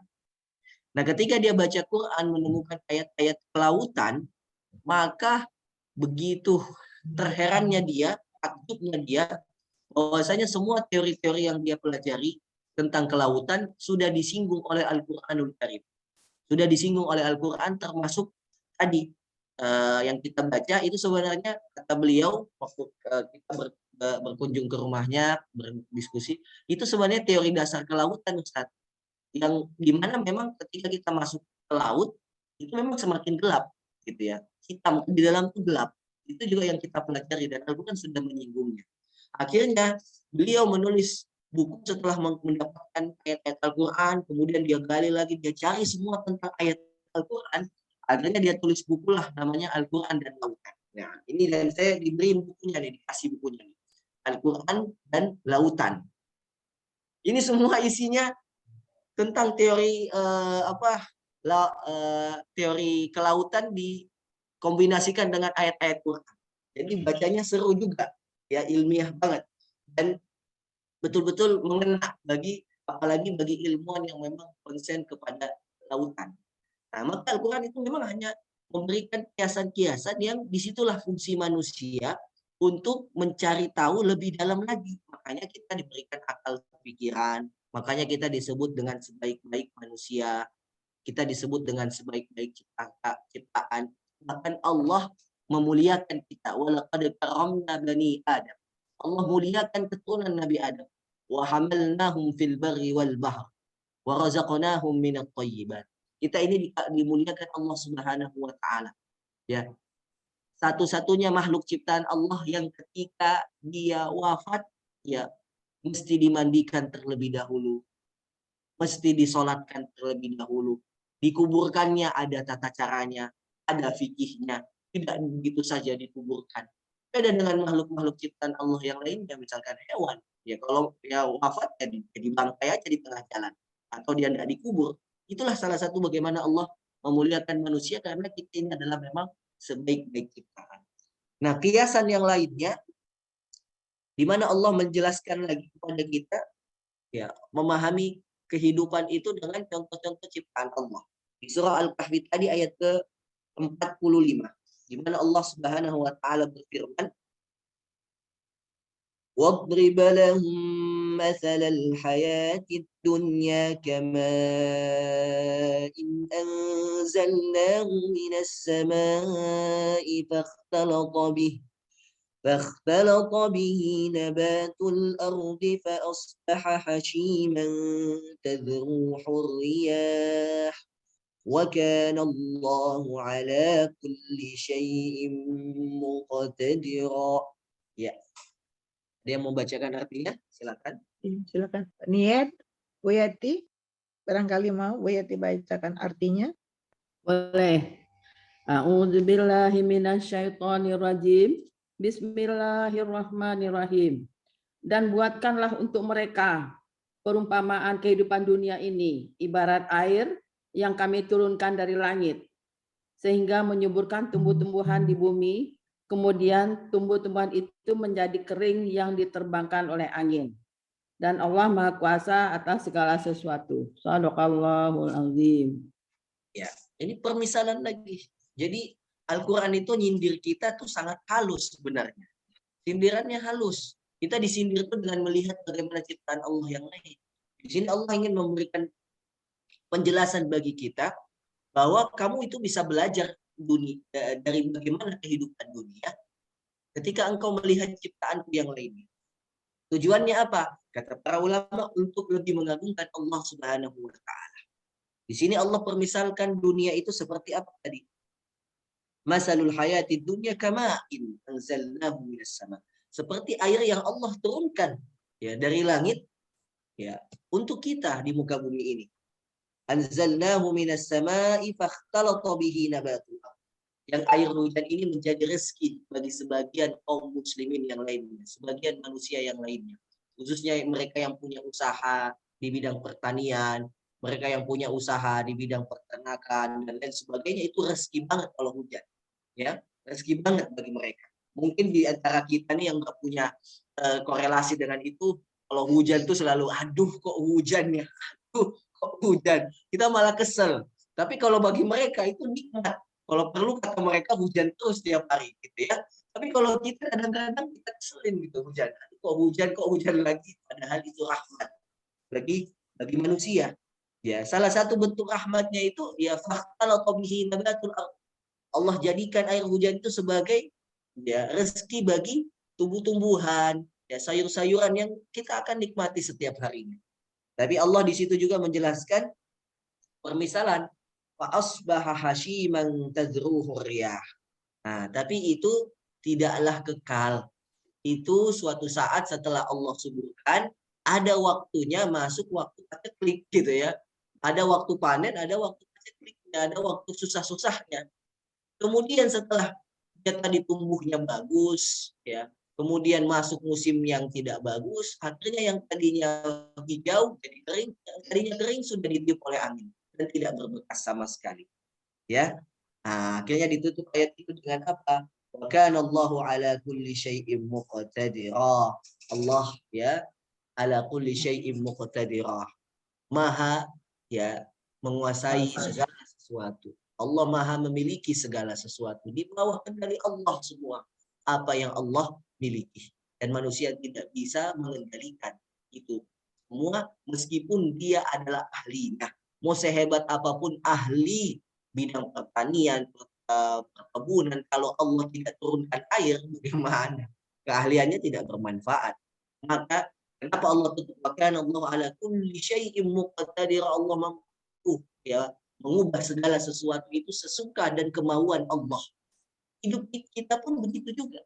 Kalau Allah berkehendak mengubah kehidupan kita dari yang tadinya tidak punya apa-apa menjadi orang hebat, ya seperti contoh inilah yang anak-anak muda Citayam Fashion Show, Fashion Week ini, tiba-tiba kan nggak ada orang yang kenal si Bonge gitu ya. Saya kan juga mengikuti infonya. Siapa Bonge itu kan viral di mana-mana. Si JJ viral di mana-mana. Cuman viralnya kan bukan sebuah kebaikan, ya. Tapi ya seperti itu, banyak mudaratnya. Pak Ustadz mengikuti juga itu ya. Mengikuti dong. Kan kita Ustadz milenial. Jadi suatu saat nanti kalau kondisinya nggak berhenti, kita harus turun lapangan ini menghentikan itu semua. Ya kan? Ya. Kalau sudah juga manusia. Iya. Karena memang itu betul-betul menjadi primadona saat ini sampai orang tuh pada ramai-ramai ke sana kan, padahal ya saya biasa ke Duku Atas itu memang sering transit di situ tuh, turunnya di situ kalau naik MRT, terus kalau lagi ada ceramah di kantoran dekat-dekat situ, dari turun di Duku Atas naik Gokar, naik Grab gitu. Dulu nggak ada apa-apa, sekarang ya seperti itulah kehidupan yang tadinya kita tidak menyangka akan ada sebuah hal yang besar di situ. Tapi ini semua bagian dari takdir Allah Subhanahu wa taala untuk menguji kita di Indonesia khususnya. Nah, maka ibu-ibu yang dimuliakan Allah, seperti itulah kehidupan dunia, ya. Seperti layaknya ibarat sebuah air yang Allah turunkan kepada kita yang kita nikmati, setelah itu kenikmatan itu akan berlalu begitu saja. Yang tiada berbekas sama sekali. Kecuali apa? Amalan-amalan kebaikan kita.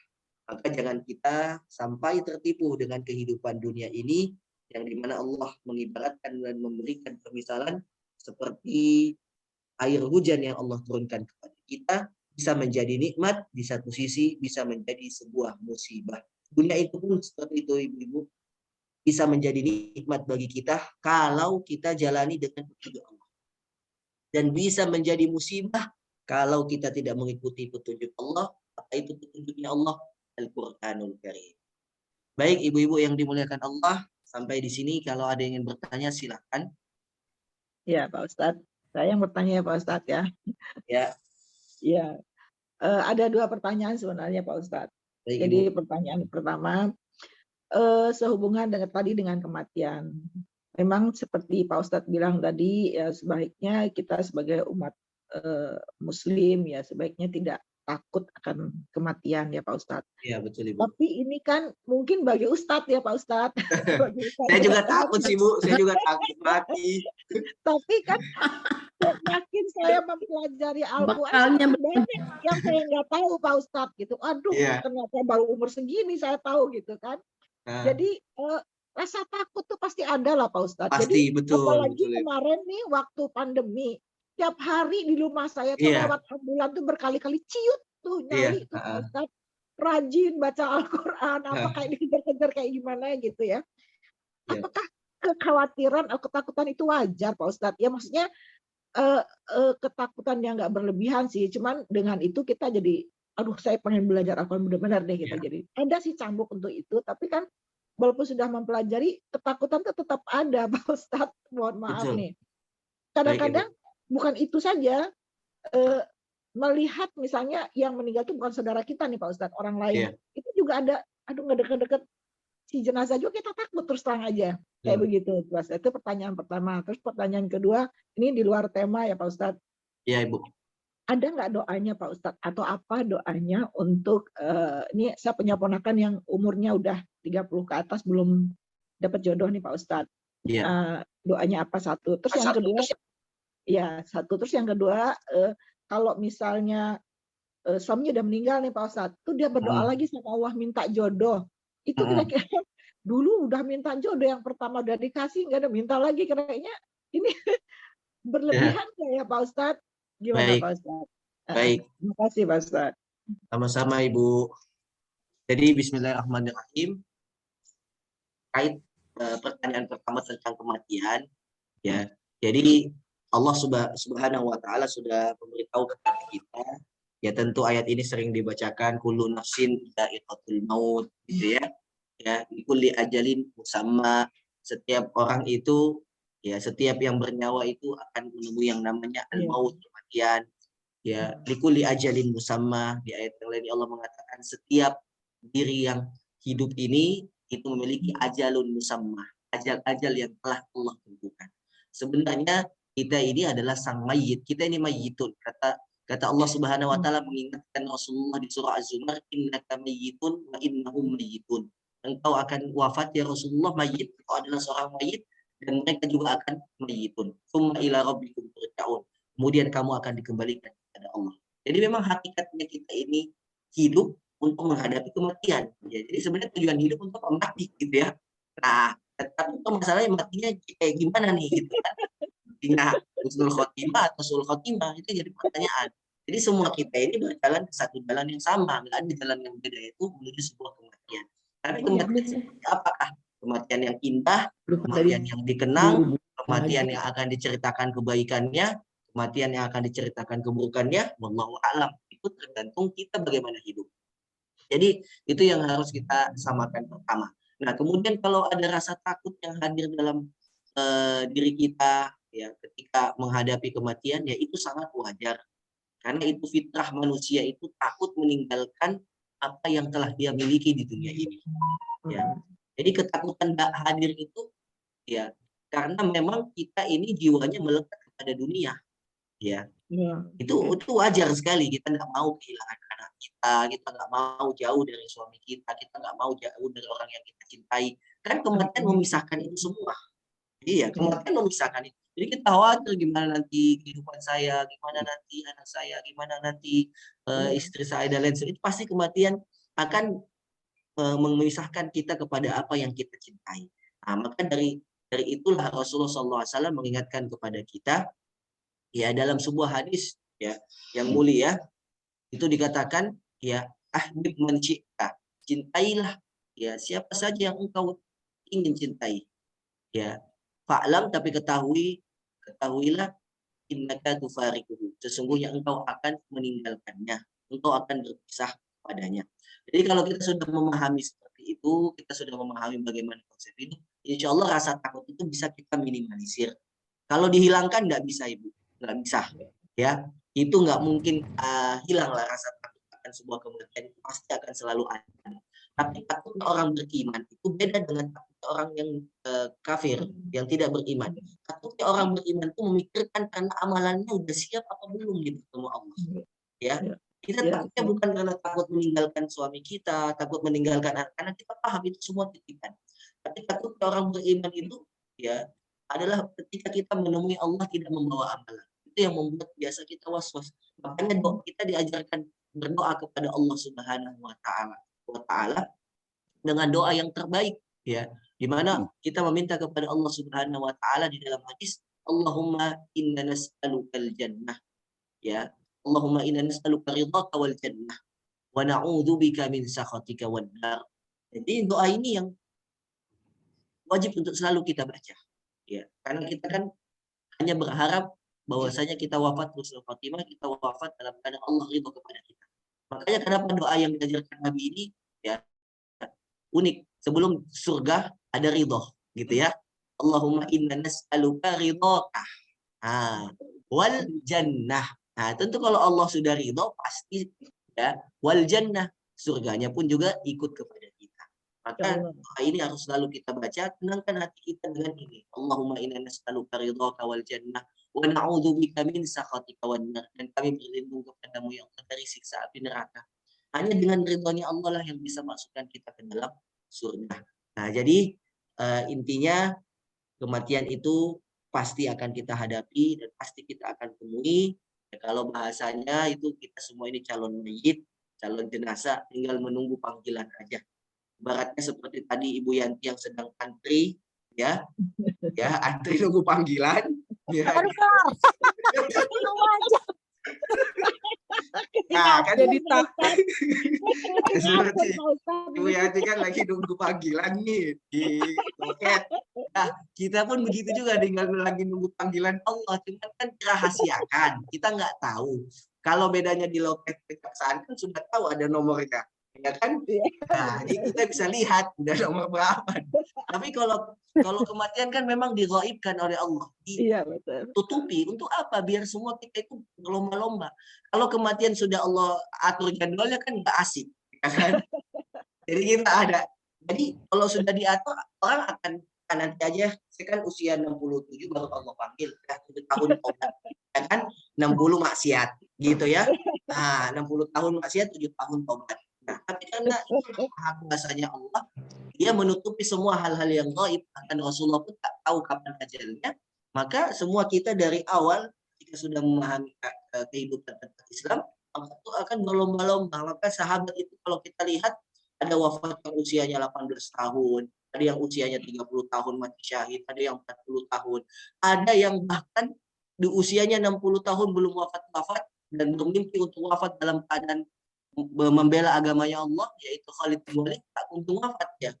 Dia wafat baru di usianya 60 tahun ke atas, bahkan wafatnya di atas kasur, bukan di medan perang, padahal dia pemimpin perang yang ulung. Ya itulah kematian misterinya, tidak ada yang mengetahuinya. Jadi itu yang bisa saya jawab. Yang intinya kita persiapkan saja tanpa harus memikirkan kematian itu. untuk menghilangkan rasa takut, ya kita persiapkan amalan saja dan kita mengatakan kepada Allah, ya Allah, kapanpun Engkau menjemput kami, Engkau ridho kepada kami. Itu saja, Engkau ridho kepada kami, ya Allah, ya kapanpun itu Engkau menjemput kami. Ya.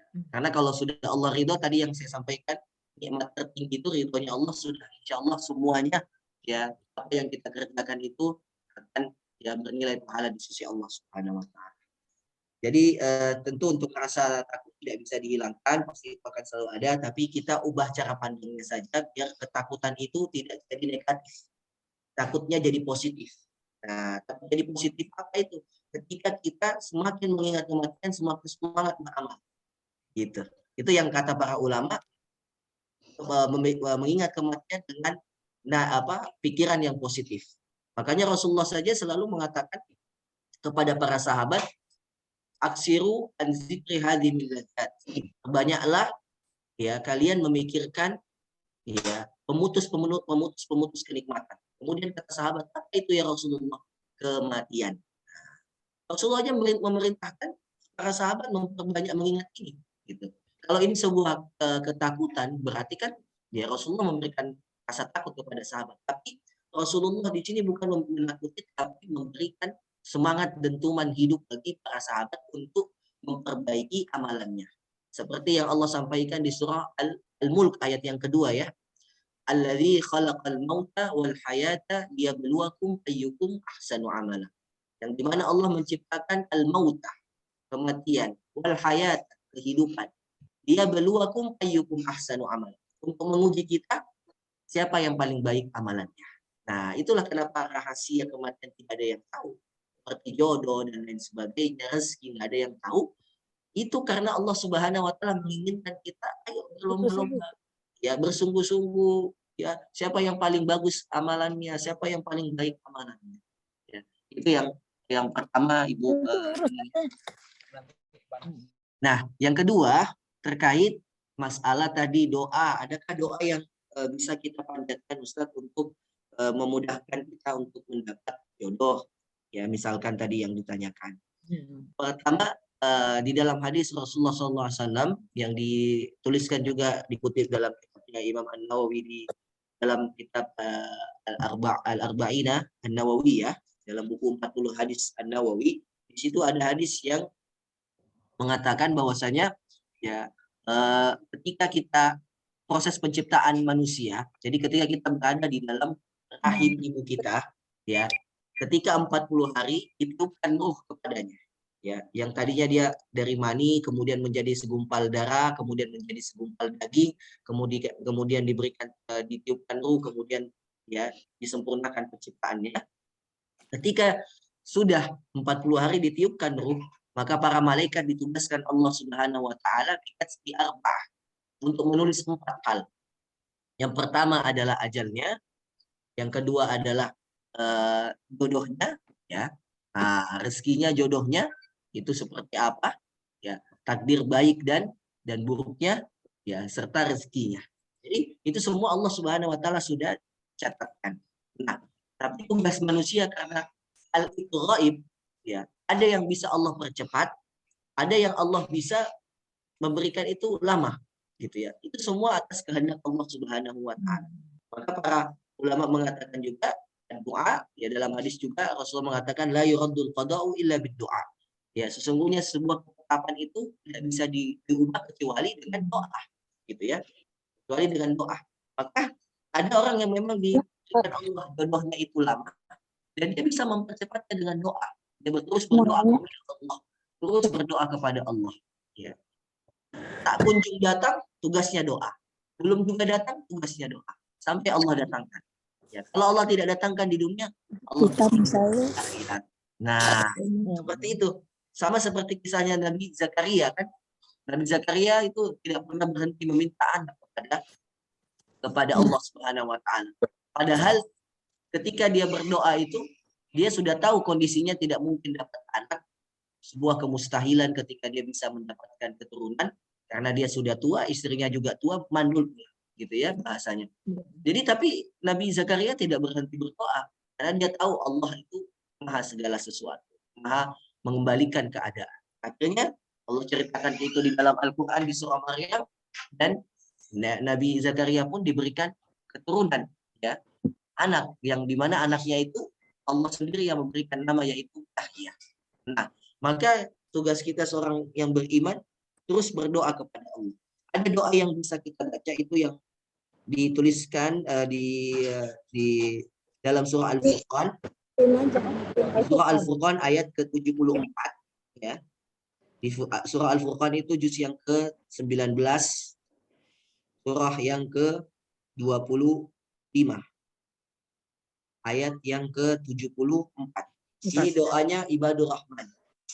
Doanya ibadur Rahman, hamba-hamba Allah. Nah, ini yang mau jodoh yang baik, keturunan, misalkan kalau ibu-ibu sudah menjadi nenek gitu ya, mau cucu-cucunya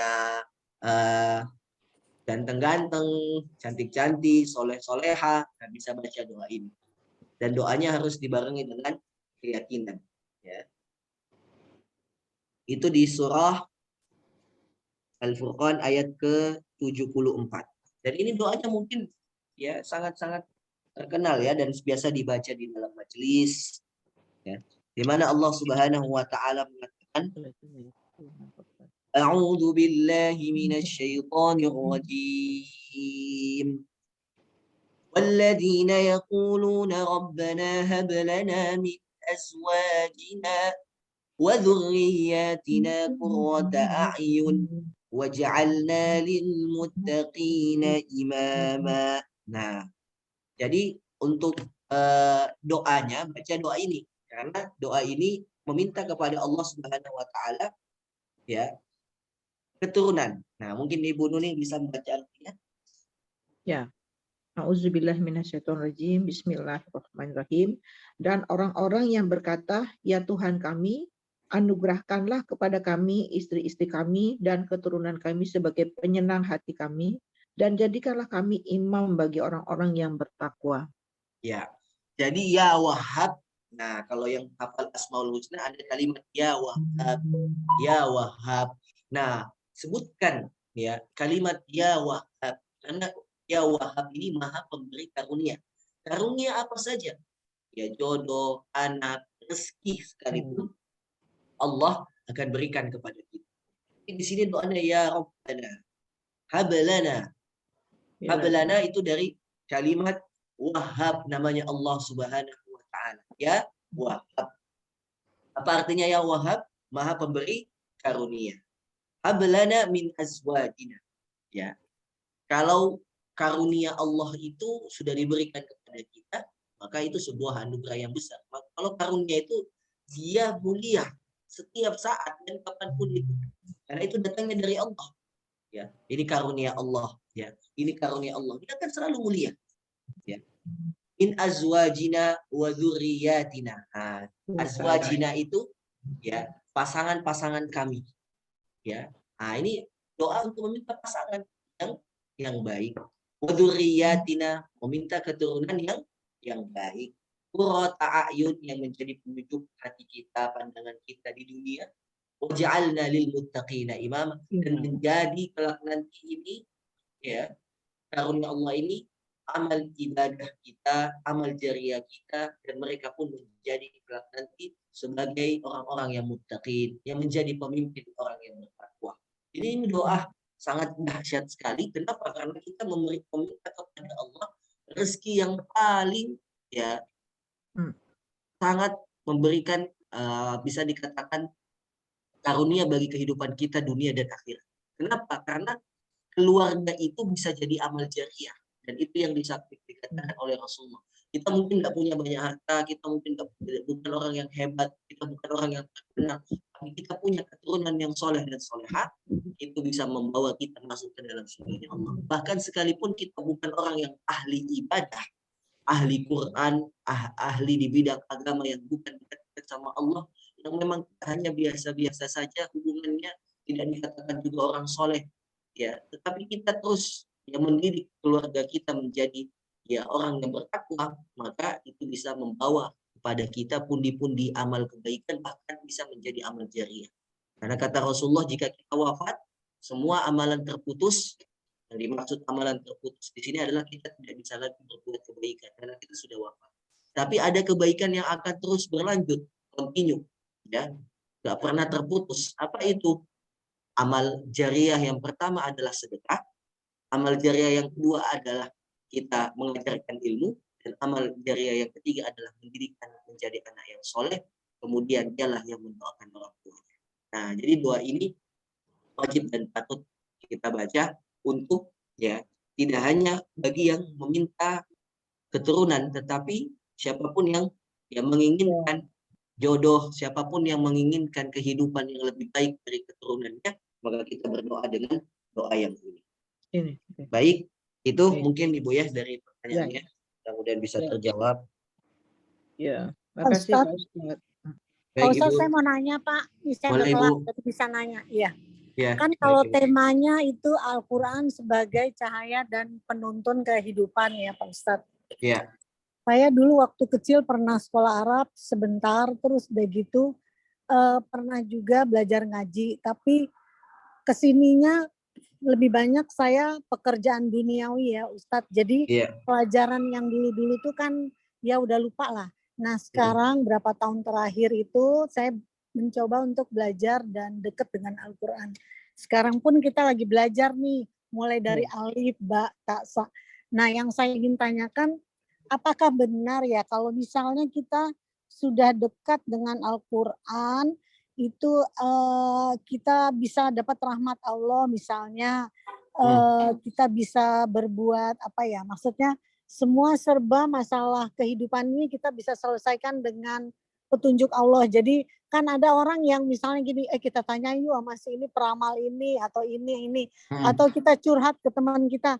Kadang-kadang peramal dan teman itu bukannya menambah ketenangan kita, tapi malah menambah ibaratnya kompor kan panas ya Ustaz. Jadi saya udah coba tuh bahwa ya dengan kita misalnya tahajud, terus baca Quran, apalagi sekarang lama-lama kok jadi seneng gitu sama baca Al-Quran. Dan kemarin Ustadz Fadil selalu bilang bahwa kalau kita meninggalkan sedikit aja Al-Quran itu, Allah itu lebih cemburu daripada suami kita gitu. Jadi dia nggak mau ditinggalkan. Kalau sampai dia ditinggalkan, dia juga cemburu. Nah yang saya ingin tanyakan, apakah Al-Quran atau Sunnah Nabi itu dia memang memberi ketenangan untuk kita karena dia kan cahaya kehidupan kita. Nah bagaimana supaya kita tuh benar-benar cinta sama Al-Quran gitu Ustadz. Yang tadinya ini apa supaya senang gitu, akhirnya dipaksain, akhirnya gimana gitu. Sekarang sih insya Allah saya dari 100%, ya insya Allah 75% udah mencintai Al-Quran. Insya Allah ya Ustadz. Ya, amin, amin. Ya buktinya di loket masih bisa ngaji nih. Insya Allah. Ya tadi saya malu, di belakang saya banyak yang antri. Suaranya Ustadz kedengeran. Iya. Baik Ibu, Masya Allah. Baik, jadi yang pertama memang itu adalah ya keniscayaan yang Ibu tadi sampaikan bahwa memang dan ya pasti. Ya, kenapa saya katakan pasti? Karena itu datang dari Allah. Segala sesuatu yang datang dari Allah itu adalah sebuah kepastian. Tidak ada lagi keraguan. Bukankah Allah membuka Al-Quran ini setelah surah Al-Fatihah dengan kalimat Alif Lam Mim? Dzalikal kitabul la raib. Apa artinya? Coba kalau Ibu Yanti bisa baca itu boleh atau ada yang mewakilkan. Surah Al-Baqarah ayat yang aja. Dia wakilkan. Mungkin Ibu siapa? Qurannya ayat Al-Baqarah ayat yang kedua. Dzalikal kitabul la raiba fihi hudal lil muttaqin. Coba ada yang mau membantu membacakan? Ya, auzubillahiminasyaitonirrajim. Kitab Al-Quran ini tidak ada keraguan padanya, petunjuk bagi mereka yang bertakwa. Nah, Allah saja membuka surah Al-Baqarah yang menjadi surah pertama setelah surah Al-Fatihah sebagai pembuka, itu dengan langsung mengatakan dzalikal kitabul la raiba fihi hudal lil muttaqin. Jadi jangan sampai kita ragu dengan Al-Quran, karena Allah sendiri mengatakan tidak ada keraguan di dalamnya. Hudal lil muttaqin. Pasti kalau kalian baca, kita amati, kita telaah, kita kaji, kita amalkan, akan menjadi apa? Hudal lil muttaqin. Membawa kepada kita petunjuk untuk jadi orang yang bertakwa. Ya, karena takwa itu setinggi-tingginya keimanan.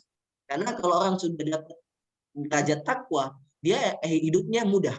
Apa yang dibolehkan dia kerjakan, apa yang tidak boleh dia tinggalkan.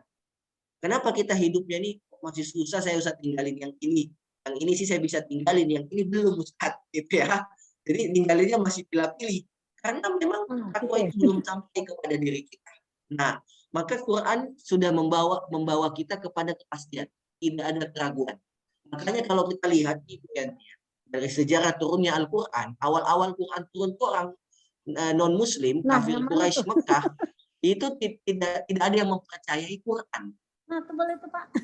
Nah, dia malah menantang bahwasanya itu Quran hanyalah buatan manusia, itu hanyalah buatan Nabi Muhammad. Akhirnya Allah Subhanahu wa taala menentang kepada orang yang tidak mempercayai Al-Quran untuk membuat sama seperti Al-Quran. Ya. Maka tidak ada yang mampu membawa seperti apa yang Al-Quran jelaskan kepada kita. Bahkan Al-Quran itu sendiri yang mengubah kehidupannya Umar bin Khattab. Kalau kita mau bercerita tentang kisah-kisah Quran ya, yang membawa orang kepada sebuah hidayah, kita lihat aja sahabat yang mulia yang paling dekat dengan Rasulullah setelah Abu Bakar As-Siddiq adalah Umar bin Khattab. Lihat bagaimana kisahnya yang tadinya dia adalah orang yang paling kuat menentang dakwahnya Rasulullah, termasuk pemuka Quraisy yang paling membenci dakwahnya Rasulullah. Bahkan ketika dia sebelum dia mendapatkan hidayah, dia adalah orang yang ingin membunuh Rasulullah itu sendiri. Tapi ketika dia mendengarkan Al-Quran, yang itu adalah sebuah mukjizat di surah Thaha, akhirnya hati yang begitu keras, hati yang begitu gelap gulita tanpa adanya cahaya, seketika diubah oleh Allah Subhanahu wa taala menjadi hati yang begitu dekat kepadanya. Itu Quran. Padahal dia hanya mendengarkan ayat Al-Quran yang berupa firman Allah Subhanahu wa taala surah Thaha saja. Thaha ma anzalna 'alaikal Qur'ana litashqa illa tadhkiratan liman yakhsha tanzilan mimman khalaqal arda was samawati al-ula. Di mana Allah katakan Thaha sama seperti alif lam mim. Maknanya Thaha itu tidak ada yang mengetahui kecuali Allah. Ma anzalna 'alaikal Qur'ana litashqa. Tidak ada Al-Qur'an diturunkan kepada wahai Muhammad untuk membuat hidupmu susah. Tapi sebaliknya Quran ini mempermudah hidup. Jadi hidup sebenarnya itu sudah mudah, tapi Quran membuat hidup lebih mudah. Jadi kalau logika terbaliknya, mafhumul mukhalafah, logika terbaliknya, orang yang tidak dekat Quran maka hidupnya susah. Karena Allah katakan, ma anzalna 'alaikal Qur'ana litashqa. Tidaklah Al-Qur'an diturunkan untuk membuat hidupmu susah. Jadi yang membuat hidup susah itu karena jauh dari Quran. Begitu. Hidup kita susah jauh dari Quran. Kalau dekat dengan Quran, kata Allah tidak akan susah. Nah, illa tadhkiratan liman yakhsha. Karena Quran ini mengingatkan kita kepada Allah Subhanahu wa taala, membuat kita takut sama Allah. Kalau kita takut sama Allah, maka sesuatu yang tidak Allah bolehkan pasti tidak akan kita kerjakan. Cuman rasa takut ini belum begitu besar dalam diri kita. Belum sempurna ketakutan ini, maka kita sempurnakan dengan apa? Membaca Quran. Jadi itu betul Ibu Yanti, kalau kita ibu-ibu yang dimuliakan Allah selalu dekat sama Quran, rajin baca aja, itu minimal Allah jauhkan kita dari yang namanya bala, cobaan, musibah. Ya, itu minimal. Ya, Allah jauhkan kita dari bala-bala. Ya, musibah-musibah yang akan datang kepada kita karena kita dekat dengan Al-Quran, Allah jaga, Allah lindungi. Ya, tingkat tertinggi kepuasan kita dengan Al-Quran itu apa? Ketika Quran itu membimbing kita masuk ke dalam surga. Ya. Jadi Quran ini betul-betul keniscayaan, kepastian. Ya. Siapa saja yang dekat dengan Al-Quran maka hidupnya akan selalu mudah. Kita tengok saja ya, misalkan para penghafal Quran. Ada yang hidupnya itu susah. Ya. Selalu aja nikmat gitu ya, selalu aja nikmat. Ya. Selalu aja merasa senang, selalu aja merasa happy, ya seperti yang sekarang ibu-ibu rasakan. Perbedaan ketika ibu-ibu dulu jauh dari Quran, maksudnya tidak terlalu dekat sama Quran, bacaannya, ngajinya, sama dengan ibu-ibu saat ini dekat dengan Quran. Misalkan seperti Bu Yanti kayak merasa kok hidup lebih nyaman, kalau kata ibu-ibu muda, hidup tuh jadi plong, happy gitu ya, gak ada beban, ada stres. Ya mungkin itu pengaruh Quran jadi plong gitu ya. Jadi tadinya tuh hidup kayak aduh sembraut apa, tapi dekat Quran tuh masalahnya sama, Ya, cobaannya sama, tapi kok kita menghadapinya lebih happy. Kok kita menghadapinya lebih enjoy. Kok hati ini nggak tergesa-gesa kayak bagaimana. Hawa nafsu ini kok ya bisa kita redam, kita bisa kendalikan. Itulah faktor kedekatan kita dengan Quran. Nah, kemudian caranya biar lebih dekat bagaimana Ustaz? Sama seperti yang tadi saya sampaikan di awal. Kita selain tadi baca Quran dari awal latihan untuk bisa baca, kita cari ayat-ayat Quran, surah itu yang memang bisa membuat hati kita itu tenang lebih melebihi daripada surah yang lainnya. Contoh apa Ustadz? Kita korelasikan dengan kehidupan kita. Itu kata para ulama. Jadi cara yang paling mudah untuk kita dekat dengan Quran, jangan langsung membaca dari awal sampai akhir. Ya misalkan ibu-ibu baru mau dekat dengan Quran nih, dipaksa khotam, waduh itu nanti terbalik itu. Ya, cari jalan keluar itu. Tapi kita dekatkan dulu dengan apa yang sebenarnya kita butuhkan dalam hidup. Apa hajat kita misalkan yang belum Allah kabulkan, atau apa masalah kita yang paling terbesar dalam hidup misalkan. Kita cari korelasinya dengan ayat-ayat Al-Quran yang membicarakan tentang itu, dan kita ulang-ulang terus. Seperti sahabat, ya, di antara sahabat itu ada dalam riwayat, saya lupa namanya, sahabat ini baca terus Al-Ikhlas dalam sholatnya. Ya. Kemudian ada sahabat yang mendengar, kenapa engkau membaca terus surah Al-Ikhlas dalam sholatmu? Ya, kemudian dia mengatakan, karena Al-Ikhlas ini adalah sepertiganya Al-Quranul Karim, maka saya senang membaca Al-Ikhlas ini karena di dalamnya juga ada tauhid, ada bentuk keesaan kepada Allah. Jadi dia terus ulang-ulang dan bertambah cintanya kepada Quran. Nah, kita boleh membaca misalkan kita surah baca suka apa, baca Yasin misalkan, baca aja terus. Ya sambil kita tetap latihan mengaji gitu. Kita baca terus Yasin, kalau perlu cukup Yasin itu tapi tetap gelit apa sih namanya itu, korek-korekin gitu loh, ibarat kita apa sih, ngorekin dalamnya itu apa sih surat Yasin, setiap ayatnya itu kita korekin semua. Yasin ya, wal Qur'anil Hakim, apa maksudnya wal Qur'anil Hakim ini, baca tafsirannya, beli buku. Oh, wal Qur'anil Hakim ini, Al-Quran adalah sebuah petunjuk hidup yang memiliki kebijaksanaan, memiliki keadilan. Nah, Al-Quran ya adalah petunjuk hidup sehingga kita tahu maknanya. Besoknya satu ayat satu hari dicari maknanya. Wal Qur'anil Hakim innaka laminal mursalin. Ya, besoknya lagi baca lagi innaka laminal mursalin, dicari lagi maknanya, dicari lagi, oh dapat ini poinnya, ini maksudnya. Kalau seperti itu nikmat.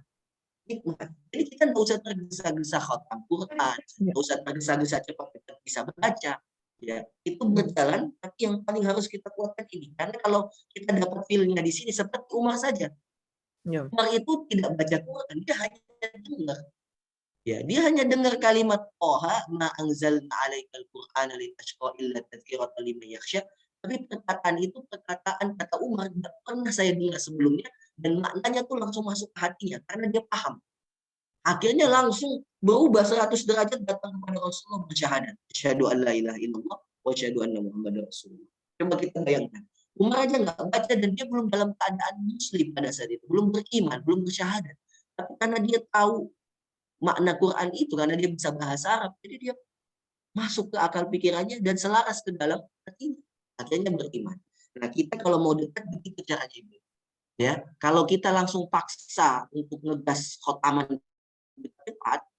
berat itu kalau kita tidak terbiasa. Jadi cari ayat-ayat yang kita senangi. Al-Mulk misalkan. Kenapa? Kalau perlu kita sampai hafalkan itu tidak mengapa. Misalnya Al-Mulk ya. Al-Mulk itu kan salah satu dalam hadis juga dikatakan surah yang mencegah kita dari siksa kubur misalkan. Nah, saya suka baca ini Ustaz. Saya suka hafalkan ini karena di dalam surah Al-Mulk itu juga ternyata ada penjelasan-penjelasan tentang kehidupan.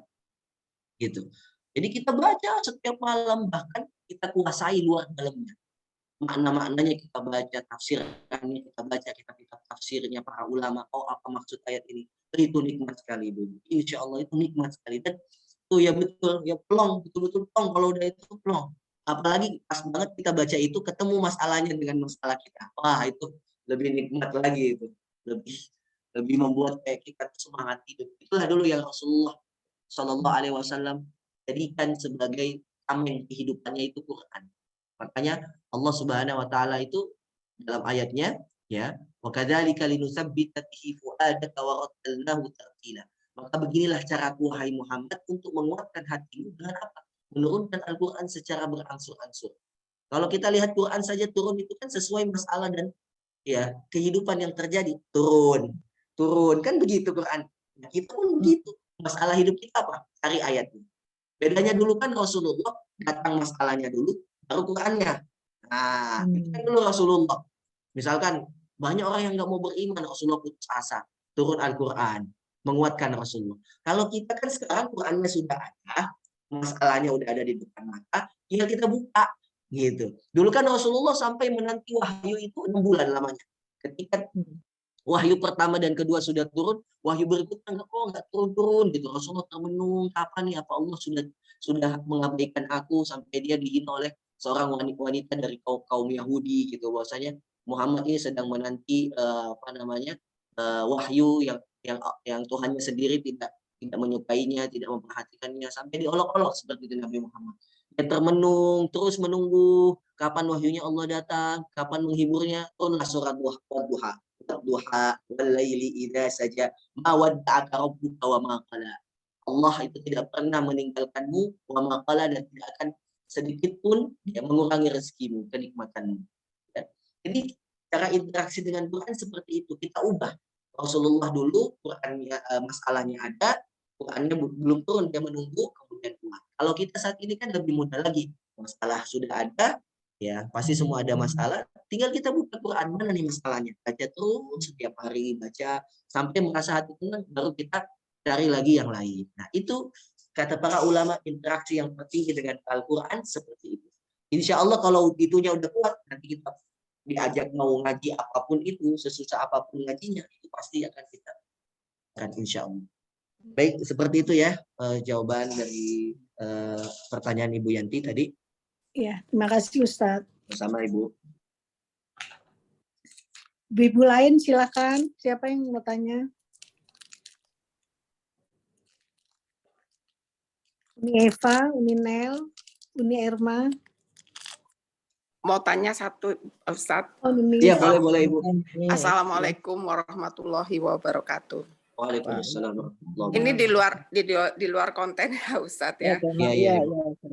Ini gini Ustadz, umpamanya kita lagi sholat nih, lagi sholat terus rakaat kedua gitu, terus pengen apa namanya buang angin, terus kita tahan, itu gimana ya dok, Ustadz? Iya, baik Ibu. Bismillahirrahmanirrahim. Yang pertama Rasulullah SAW itu melarang kita untuk menahan ya sesuatu yang mengganggu kekhusyuan. Ya. Bahkan sampai ada hadis yang lainnya yang mengatakan ketika engkau ingin mendirikan sholat dan makanan ya jamuan makan malam itu sudah tersedia, hendaklah engkau makan terlebih dahulu. Itu maksudnya apa? Biar kita itu khusyuk sholat dan memikirkan makan. Jangan sampai kita sholat dalam keadaan lapar, jangan sampai juga kita sholat dalam keadaan yang tadi ingin buang air gitu ya. Jadi ketika kita sedang sholat, kemudian itu mengganggu kekhusyuan sholat, kita batalkan sholat, kita selesaikan hajat kita, setelah itu kita kembali sholat. Karena hakikat sholat ya itu untuk membuat kita khusyuk. Ya, qad aflahal mu'minun. Orang beriman akan beruntung. Dikatakan di surah Al-Mu'minun. Alladzina hum fi salatihim khashi'un. Yang dimana ketika dia sholat khusyuk. Khusyuk artinya apa? Pusat pikiran kita itu kepada Allah. Hati kita kepada Allah. Ya. Nah, kalau kita menahan sesuatu yang memang itu sudah mengganggu kekhusyuan, maka itu tidak disunnahkan untuk kita kerjakan. Maka harus segera kita batalkan sholat kita, menyelesaikan hajat kita, dan kemudian kita kembali ikut sholat. Ya, seperti itu Ibu ya. Jadi jangan ditahan. Atau misalkan kita sebelum sholat ya itu sudah merasa memang ada sesuatu yang mau mengganggu, ya sudah kita selesaikan sesuatu itu sehingga kita datang kepada Allah dalam keadaan khusyuk. Tapi Ustaz, saya takut ketinggalan jamaah. Allah sudah tahu niat kita dan kita sudah ditulis seperti sholat berjamaah. Ya. Karena kita datang ke masjid mau sholat berjamaah, ternyata sampai masjid kita harus menyelesaikan hajat kita dulu. Selesai hajat, orang sudah selesai sholat, pahala berjamaahnya tetap dapat. Oh, tetap ya. dapat. Iya, seperti itu. Jadi jangan sampai hal-hal itu mengganggu kekhusyuan sholat kita. Iya, Ya, Ustadz. Syukran. Ini Juga soalnya gini, Ustadz, kadang-kadang di rakaat keempat, di rakaat terakhir gitu. Udah mau terakhir gitu loh, Ustadz. Ya. Nah, gitu. Tahan sebentar loh di ujung. Itu Jadi tanggung ditahan gitu ya. gitu loh, Ustadz. Ya tahu. Tanggung nih Gimana udah. tuh, Ustadz? Tanggung udah rakaat keempat gitu ya. Oh, iya, Tanggung betul. sudah rakaat, atau misalkan kita mau buang air kecil gitu ya. Udah rakaat ketiga nih, 1 rakaat lagi, malas lagi kalau mau sholat lagi gitu ya. Biasanya manusia kan gitu ya. Sholat lagi, malas lagi, paling ini berjamaah dan lain sebagainya. Ya. Nah, jadi sebenarnya para ulama itu menjelaskan itu dalam beberapa kitab hadis rinciannya ya. Yang pertama, agar tidak menahan ya. Meskipun dalam artian menahan itu tidak membatalkan sholat ya, hanya mengganggu kekhusyuan. Itu yang harus kita ketahui. Menahan itu tidak membatalkan sholat karena memang itu bukan dari sesuatu yang membatalkan sholat, kecuali kalau mohon maaf keluar anginnya, itu batal sholatnya. Ya pasti. Ya, itu batal sholat. Tapi kalau anginnya belum keluar, nah kan saya bertanya Ustadz, menahannya itu membatalkan sholat atau tidak? Nah, kalau tadi kan saya menjawab lebih baik tidak ditahan, dibatalkan. Tapi kalau ditanya lagi, Ustadz, menahan itu apakah membatalkan sholat? Menahan itu tidak membatalkan sholat, ya, tidak membatalkan sholat, tetapi menghilangkan kekhusyuan dalam sholat. Ya, kita tidak dapat esensi sholatnya, kita tidak dapat nikmat sholatnya. Ya gimana kita mau nikmat sholat gitu kan? Menahan itu gimana rasanya? Itu nggak plong banget gitu ya. Hilang rasa ketenangan dalam sholat ya. Maka di dalam hadis diriwayatkan Imam Muslim bahwasanya jika salah seorang di antara kita itu sholat ya, kemudian kita merasakan, nah kan biasanya ada yang membuat kita ragu. Jadi setan itu sangat pintar ketika kita sedang sholat membuat kita ragu. Ya terkadang ada yang lagi menahan tapi kok dia merasa kayak udah keluar gitu. Nah kayak ada keluar angin.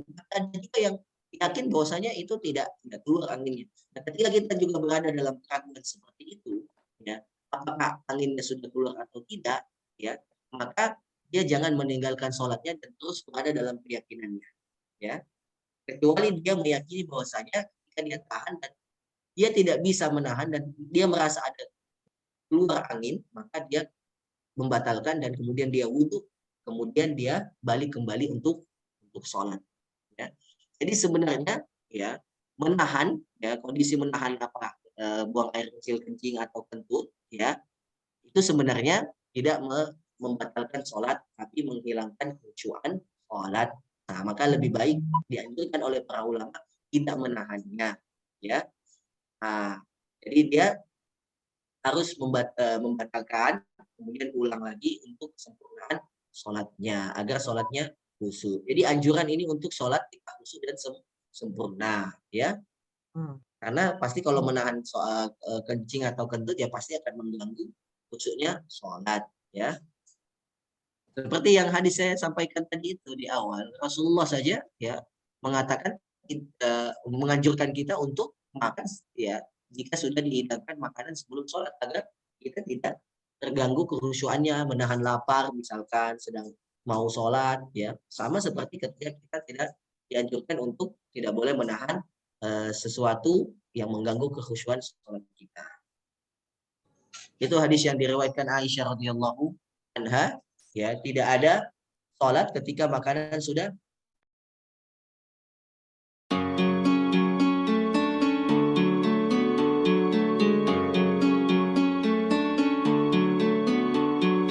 Allahumma arhamna bil Qur'an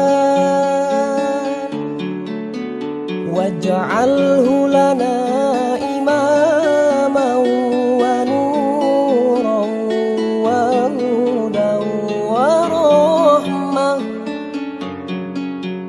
Allahumma dhakkirna minhu ma nasina وعلمنا منه ما جهلنا وارزقنا تلاوته